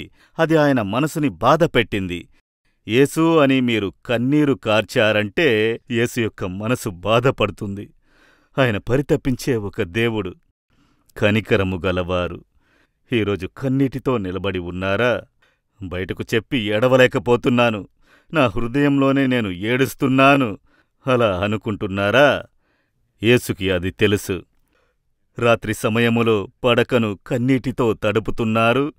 ఎవరికీ తెలియనట్టు చీకటిలో ఏడుస్తున్నారు. ఎవరూ చూడని విధంగా ముఖాన్ని తిప్పుకొని ఏడుస్తున్నారు. బయటికి తెలియకుండా హృదయంలోనే ఏడుస్తూ ఉన్నారు. యేసు గమనిస్తూ ఉన్నారు. మీరు దేనికోసం కన్నీరు కారుస్తున్నారో దాంట్లో ఒక అద్భుతాన్ని ఈరోజు యేసు చేస్తారు. ఎందుకంటే మీకోసం పరితపిస్తున్నారు. దానికే ఆయన సిలువకి వెళ్ళారు. తన రక్తాన్ని చిందించి పరిహారాన్ని ఏర్పరిచారు, గాయాన్ని భరించారు. ఇప్పుడా మనసు చూస్తూ మనం ప్రార్థించబోతున్నాం. ఆయన కనికరం యొక్క శక్తి ఈరోజు మీకు అద్భుతాన్ని తీసుకురాబోతుంది. ఆయన మీ పక్కనే ఉండి మిమ్మల్ని గమనిస్తూ ఉన్నారు. మీ ఇంట్లో మీ పక్కనే మీరు ఎక్కడ ఉన్నారో ఉండి ఈ వార్తను వింటున్నారో అక్కడే యేసు మీ పక్కనే నిలబడి ఉన్నారు. ఆస్పత్రిలోనా, ఆఫీసులోనా, ప్రయాణంలోనా, ఇంట్లోనా అక్కడ యేసు ఉన్నారు, గమనిస్తున్నారు. మీ ప్రార్థనకి సమాధానం ఇవ్వడానికి వేచి ఉన్నారు. ఇప్పుడు మనం ప్రార్థించబోతున్నాం. అలా మోకాలు వెయ్యండి. దేవుని ప్రసన్నతలో అలా మోకాలు వెయ్యండి. దేవుని వద్ద మనం కన్నీరు కార్చి ప్రార్థించబోతున్నాము. ఆయన కనికరముగల దేవుడుగా మిమ్మల్ని వెతుక్కుంటూ మీ పక్కకి వచ్చారు. మీకోసం పరితపించేటటువంటి ఒక దేవుడుగా వచ్చారు. కొందరి మనసులో నేను పాపాన్ని వదల్లేకపోతున్నాను, ఈ పాపం నన్ను బానిసను చేసింది, నేను మృగంలాగా మారిపోయాను, నేను వదల్లేకపోతున్నాను, అందరూ నా వల్ల బాధపడుతున్నారు, నా వల్ల కుటుంబం మొత్తం బాధపడుతోంది, నాకు బాగా తెలుస్తుంది, నేను వదల్లేకపోతున్నాను. ఊర్లో ఉన్నవాళ్లు, నా వీధిలో ఉన్నవాళ్లు అందరూ నన్ను అదోలా చూస్తున్నారు, అందరూ నన్ను ఒక చెడ్డవాడిలా చూస్తూనే ఉన్నారు. నా మనసు ముక్కలైపోయింది. నాకంటూ ఒక కొత్త జీవితం ఉందా, నాకు విడుదల ఉందా అని తప్పిస్తూ ఉన్న సహోదరుడా, యవ్వన కుమారుడా, యేసు నీ పక్కనే నిలబడి ఉన్నారు. నేనున్నాను నీకు. నేను నిన్ను క్షమించి నీకు విడుదల ఇచ్చే ఒక దేవుడుగా ఉన్నానని చెబుతున్నారు. మీ హృదయం మీద చేయి ఉంచి చెప్పండి, యేసు నా పాపాన్ని క్షమించండి. పాపాన్ని ప్రకటించి ప్రార్థించండి, ప్రకటించి ప్రార్థించండి. నేను పాపము చేశాను, మద్యపానానికి బానిసయ్యాను, మత్తు పదార్థాలకు బానిసయ్యాను, ఈ పాపపు అలవాటుకి బానిసయ్యాను, మృగంలాగా మారిపోయాను, దానికి బానిసయ్యాను. నేను వదల్లేకపోతున్నాను, బయటపడలేకపోతున్నాను, ప్రశాంతత లేదు. యేసు క్షమించండి, యేసు నాకు సహాయం చెయ్యండి, యేసు నన్ను రక్షించండి, యేసు మీ రక్తము చేత నా హృదయాన్ని కడగండి. నా పాపాన్ని ప్రకటిస్తున్నాను, నన్ను క్షమించి నాకు కొత్త హృదయాన్ని ఇవ్వండి, నాకు విడుదల ఇవ్వండి. ప్రార్థించండి, ప్రార్థించండి. మంచి సహోదరుడా ప్రార్థన చెయ్యండి, సహోదరి ప్రార్థన చెయ్యండి, యవ్వన కుమారుడా ప్రార్థన చెయ్యండి. యేసు మీ పక్కనే నిలబడి ఉన్నారు. అనేకులు కన్నీటితో ప్రార్థన చేయడం యేసు చూస్తున్నారు. మీ కంటి నుండి వచ్చే కన్నీటిని చూస్తూ ఉన్నారు. మీ కన్నీటితో యేసు క్షమించండి, క్షమించండి, క్షమించండి అని ప్రతి కన్నీటి బొట్టు యేసు వద్ద పరితపిస్తూ మాట్లాడుతుంది. అది యేసు చూస్తున్నారు. ఇప్పుడే ఆయన యొక్క ప్రసన్నత మీ మీద దిగుతోంది. యేసు రక్తము యొక్క శక్తి మీ మీద దిగుతోంది.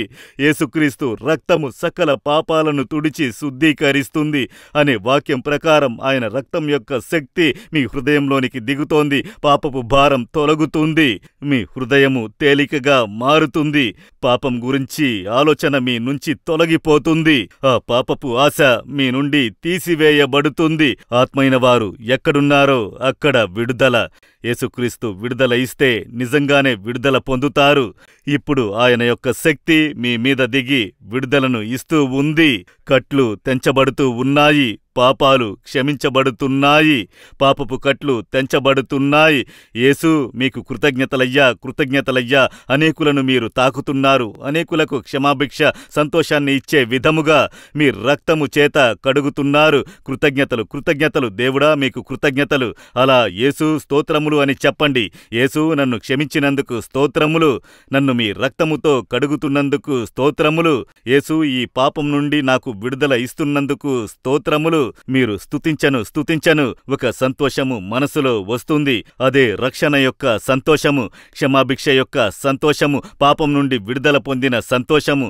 ఇప్పుడు దాన్ని మీరు పొందుతున్నారు, ఇప్పుడు పొందుతూ ఉన్నారు. దేవుడు యేసు యొక్క రక్తపు శక్తి ద్వారా ఇప్పుడు ఆ విడుదల యొక్క సంతోషాన్ని పొందుతున్నారు. థ్యాంక్ యూ లార్డ్, మీకు కృతజ్ఞతలు దేవుడా, మీకు కృతజ్ఞతలు. యేసు యొక్క రక్తపు శక్తి అనేకులకు విడుదలను ఇస్తూ ఉంది, విడుదలను చేస్తూ ఉంది. యేసుకి స్తోత్రములు అని దేవుని స్తుతించి మహిమపరచండి. ఆయన యొక్క శక్తి, రక్తము యొక్క శక్తి పలువురిలో దిగుతూ ఉన్నదాన్ని నేనిప్పుడు చూస్తున్నాను. మనసు సంతోషముతో నింపబడుతుంది. థ్యాంక్ యూ లార్డ్, మీకు కృతజ్ఞతలు. ఇప్పుడు వ్యాధి ఉన్నవారు వ్యాధి ఉన్న చోట చేయి పెట్టండి. ఏ చోటైతే నొప్పులు, బాధలు, గడ్డలు ఉన్నాయో అక్కడ కుడి చేతి నుంచి నన్ను తాకండి. యేసు, మీ గాయపడిన చేత్తో నన్ను గుణపరచండి. ఈ వ్యాధిని నేను భరించలేకపోతున్నాను, వేదనను భరించలేకపోతున్నాను, నాకు సహాయం చేయండని ప్రార్థించండి. కుమార్తె ప్రార్థన చేయి, కుమారుడా ప్రార్థన చేయి. యేసు, మీ రక్తము యొక్క శక్తి నాలోనికి దిగాలి, గాయాల చేత నన్ను గుణపరచండి అని దేవుడు కనికరపడుతున్నారు. నీ కన్నీటిని చూసి కనికరపడి ఇప్పుడు ఆయన శక్తి నీ మీదకు దిగి వస్తుంది. తండ్రి, ఎవరెవరు వ్యాధి కోసం ప్రార్థన చేస్తున్నారో ప్రతి ఒక్కరిని తాకాలి దేవుడా. క్యాన్సర్ వ్యాధితో వేదన పడుతున్న పిల్లల్ని తాకండి దేవుడా. క్యాన్సర్ గడ్డలు మాయమవ్వాలి, దుష్ట క్యాన్సర్ వ్యాధి తొలగిపోవాలి, బ్లడ్ క్యాన్సర్ మాయమవ్వాలి యేసు నామమున, బోన్ క్యాన్సర్ మాయమవ్వాలి యేసు నామమున, బ్రెస్ట్ క్యాన్సర్ మాయమవ్వాలి యేసు నామమున, గర్భసంచి క్యాన్సర్ మాయమవ్వాలి యేసు నామమున. దేవుడా, లివర్లో ఉన్న క్యాన్సర్ మాయమవ్వాలి యేసు నామమున. తాకండి. సకల క్యాన్సర్ వ్యాధులు యేసు నామమున మాయమవ్వాలి, మరణకట్లు తొలగాలి. కన్నీటితో ప్రార్థన చేస్తున్నారయ్యా, ఏడుస్తున్నారయ్యా. విడుదల ఇవ్వండి దేవుడా, ఆ బిడ్డకి స్వస్థత ఇవ్వండి దేవుడా. మరణ పడకలో ఉన్న బిడ్డ కోసము తల్లి ఏడుస్తూ ఉన్నారు. ఆ బిడ్డని తాకండి. ఆ దుష్ట క్యాన్సర్ వ్యాధి మాయమవ్వాలి, విడుదల ఏర్పడాలి. బ్లడ్ క్యాన్సర్ తొలగించి ఆ రక్తంలో కొత్త రక్తము స్వస్థత రావాలని యేసు నామమున ప్రార్థిస్తున్నాను. ఆస్తమా వ్యాధి తొలగిపోవాలి ఇప్పుడే ఆస్తమా వ్యాధి తీసుకొచ్చేటటువంటి దుష్ట ఆత్మ తొలగిపోవాలని యేసు నామమున గద్దిస్తూ ఉన్నాను. అనేకులలో ఆ ఆత్మ బయటికి పోతూ ఉన్నది. ఆస్తమా వ్యాధి, ఫిట్స్ వ్యాధిని, పక్షవాతం వ్యాధిని తీసుకొచ్చేటటువంటి ఆత్మలు తొలగిపోతున్నాయి. పిల్లల నుండి అవి పారిపోతున్నాయి, యవ్వనస్తుల వద్ద నుండి అవి పారిపోతున్నాయి. యేసు నామమున తొలగిపోవాలి. ఆ ఫిట్స్ వ్యాధి తొలగిపోవాలి యేసు నామమున. దేవుడా, ఇప్పుడే మీ హస్తం తాకుతున్నందుకు, విడుదల ఏర్పడుతున్నందుకు కృతజ్ఞతలు. నడవలేని కాళ్ళు బలం పొందాలి. ఇప్పుడే స్వస్థతను ఇచ్చే శక్తి కాళ్లల్లో దిగాలి. ఆ మరణ పడకలు మారాలి, మరణకట్లు యేసు నామమున తొలగాలి. వారు లేచి నడిచెదరుగాక. పని చెయ్యలేనటువంటి కాళ్ళు పనిచెయ్యాలి యేసు నామమున.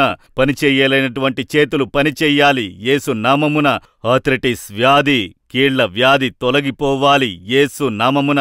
కీళ్ల వాపు వ్యాధి తొలగిపోవాలి యేసు నామమున. కీళ్ల వాపు వ్యాధిని తీసుకొచ్చేటటువంటి దుష్ట అపవాది తొలగిపోవాలి యేసు నామమున. పక్షవాతం వ్యాధి తొలగిపోవాలి యేసు నామమున.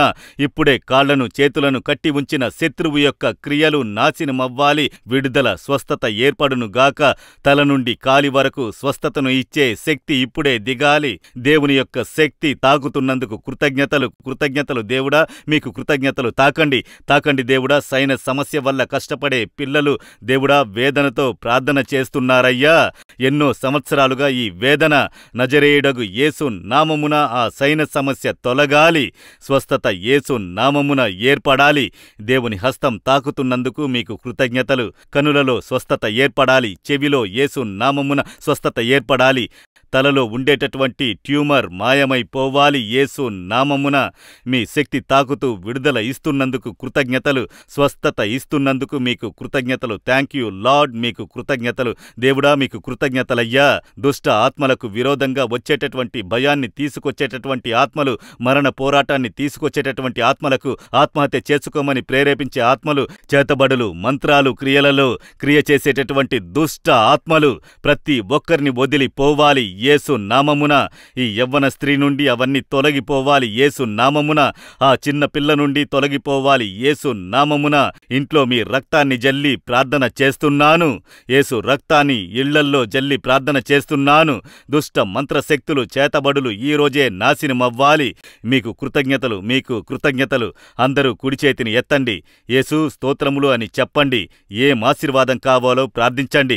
దేవుడా, పిల్లల్లేని బిడ్డలకు గర్భపు ఆశీర్వాదాన్ని మీరు ఇవ్వాలి. ఆ ఆశీర్వాదం ఏర్పడాలి. ఆ ఆశీర్వాదాన్ని అడ్డగించేటటువంటి ఆత్మలు తొలగిపోవాలి. గర్భపు ఆశీర్వాదం ఏర్పడాలి. గర్భపు ఆశీర్వాదం ఏర్పడాలి. అందరూ చేతులు పైకెత్తి యేసు స్తోత్రములు అని చెప్పండి. మీరేమడిగారో అది పొందుకున్నారు. మీ కన్నిటికి దేవుడు ఈరోజు సమాధానము ఇచ్చారు. ఆయన దయచూపి మీకు అద్భుతం చేశారు. ఆయన కనికరము మీకు అద్భుతము చేసియున్నది. యేసు, మీకు కృతజ్ఞతలయ్యా. ఈ ప్రజల యొక్క కన్నీటిని చూశారుగా, కన్నీటికి సమాధానం ఇచ్చారుగా, స్వస్థత ఇచ్చారుగా. మనస్ఫూర్తిగా మిమ్మల్ని స్తుతిస్తున్నాము, స్తోత్రం చెబుతున్నాము, కృతజ్ఞతలు చెల్లిస్తున్నాము. దేవుడా, విశ్వసిస్తున్నాము. అద్భుతాల్ని చేసినందుకు స్తోత్రములు. యేసుక్రీస్తు నామమున ప్రార్థన చేస్తున్నాము తండ్రి. Amen, amen. కూర్చోండి. దేవుడు ఈరోజు బలమైన అద్భుతాలను చేశారు. మీ యొక్క వేదనలు, కన్నీరు, మీ యొక్క ముక్కలైన హృదయాన్ని దేవుడు చూసి మీకోసం పరితపించేటటువంటి ఒక దేవునిగా మిమ్మల్ని కలిసి అద్భుతము చేశారు. దేవునికి కృతజ్ఞతలు చెప్పండి. చాలామంది ఈ రోజున పాపం నుండి విడుదల కావాలి, యేసు నా హృదయంలోనికి రావాలి అని హృదయం మీద చేయి ఉంచి ప్రార్థన చేశారు. పాపం నుండి విడుదలను దేవుడు ఇచ్చేశారు. మీరిలాగే మీరు పొందిన అనుభవంలో నిలిచి ఉండడానికి, మళ్ళీ పాపము చెయ్యకుండా దేవునితో కలిసి జీవించడానికి ఏం చెయ్యాలి? దానికొక చిన్న పుస్తకము. ఇప్పుడు మీరు దేవుని పిల్లలు. ఇప్పుడు ప్రార్థించేటప్పుడు ఏం జరిగింది? యేసు మనసులోనికి వచ్చినప్పుడు, యేసు మిమ్మల్ని తాకినప్పుడు ఏం జరిగింది? ఇప్పుడు ఏం మార్పు ఏర్పడిందో అది ఎలా కాపాడుకోవాలి? చిన్న పుస్తకమే. దాన్ని మీకు ఉచితంగా పంపడానికి మేము సిద్ధంగా ఉన్నాము. తమిళము, ఆంగ్లము, హిందీ, తెలుగు, కన్నడము పలు భాషల్లో ఇది ఉంది. మీరేమో వాట్సాప్లో లింకు ద్వారా మీరు వెళ్లేదాని ద్వారా మీరు చదవవచ్చు. ఆ యొక్క స్క్రీన్లో చూపించే నంబర్లలో వాట్సాప్లో IDP అని మీరు పంపించారంటే మీకు ఆ లింకు వస్తుంది. అందులో మీరు ఆన్లైన్లోనే ఈ పుస్తకాన్ని మీరు చదువుకోవచ్చు. అందులో తమిళము, ఆంగ్లము, హిందీ, తెలుగు, కన్నడము 5 భాషలలో ఉంది. లేదా మీ అడ్రస్ చెప్పారంటే మీకు ఉచితంగా పంపిస్తాము. ప్రతి నెల యేసు విడిపించుచున్నాడు అనే ఒక మాసపత్రిక విడుదలవుతుంది. ఇందులో ప్రతి నెల దేవుని సువార్త ఉంటుంది. ఈ వార్త మిమ్మల్ని ఉత్తేజపరుస్తుంది, బలపరుస్తుంది. మీరు యేసుతో దగ్గరగా జీవించడానికి ఉపయోగపడుతుంది. దాంతోపాటు సాక్ష్యాలు ఇందులో ఉంటాయి. యేసు చేసిన అద్భుతాలు, సాక్షులు ఇవన్నీ మీరు చూసి మీ విశ్వాసాన్ని బలపరుచుకోండి. మీకు ప్రయోజనకరమైన ఎన్నో విషయాలు ఈ పత్రికలో ఉన్నాయి. ఈ పత్రికేమో తమిళము, ఆంగ్లము, హిందీ, మలయాళము, తెలుగు, కన్నడము, సింహళము 7 భాషలలో విడుదలవుతుంది. ఏ భాషలో, ఏ లాంగ్వేజ్లో పత్రిక కావాలి అని మీరు ఇందులో ఉన్న వాట్సాప్ నంబర్ లేదా ఫోన్ నంబర్ లేదా ఈమెయిల్లో పూర్తి అడ్రస్తో తెలియజేశారంటే మీ పేరు, ఇంటి నంబరు, వీధి పేరు, ఊరు పేరు, పిన్కోడ్ నంబర్, తర్వాత డిస్ట్రిక్ట్, ఈ వివరాలు పంపించారంటే మీరు విదేశాల్లో ఉన్నా కూడా మేము పంపిస్తాము. ఉచితంగా మీకు పంపించబడును. మీ ఇంటిని వెతుక్కుంటూ వస్తుంది. మీరు చదువుకుని ఆశీర్వదించబడవచ్చు. యెహోవా ఆశీర్వాదం మీతోనే ఉండునుగాక. ఆమెన్. మరిన్ని వివరములు, ప్రార్థన అవసరతల కోసం సంప్రదించండి. యేసు విడిపించుచున్నాడు పరిచర్యలు, 4 మావడి, తూతుక్కుడి జిల్లా 628211. మా ఫోన్ నంబర్లు 9487734603, 8106072222, info@jesusredeems.org. దేవుడు మిమ్మును దీవించునుగాక.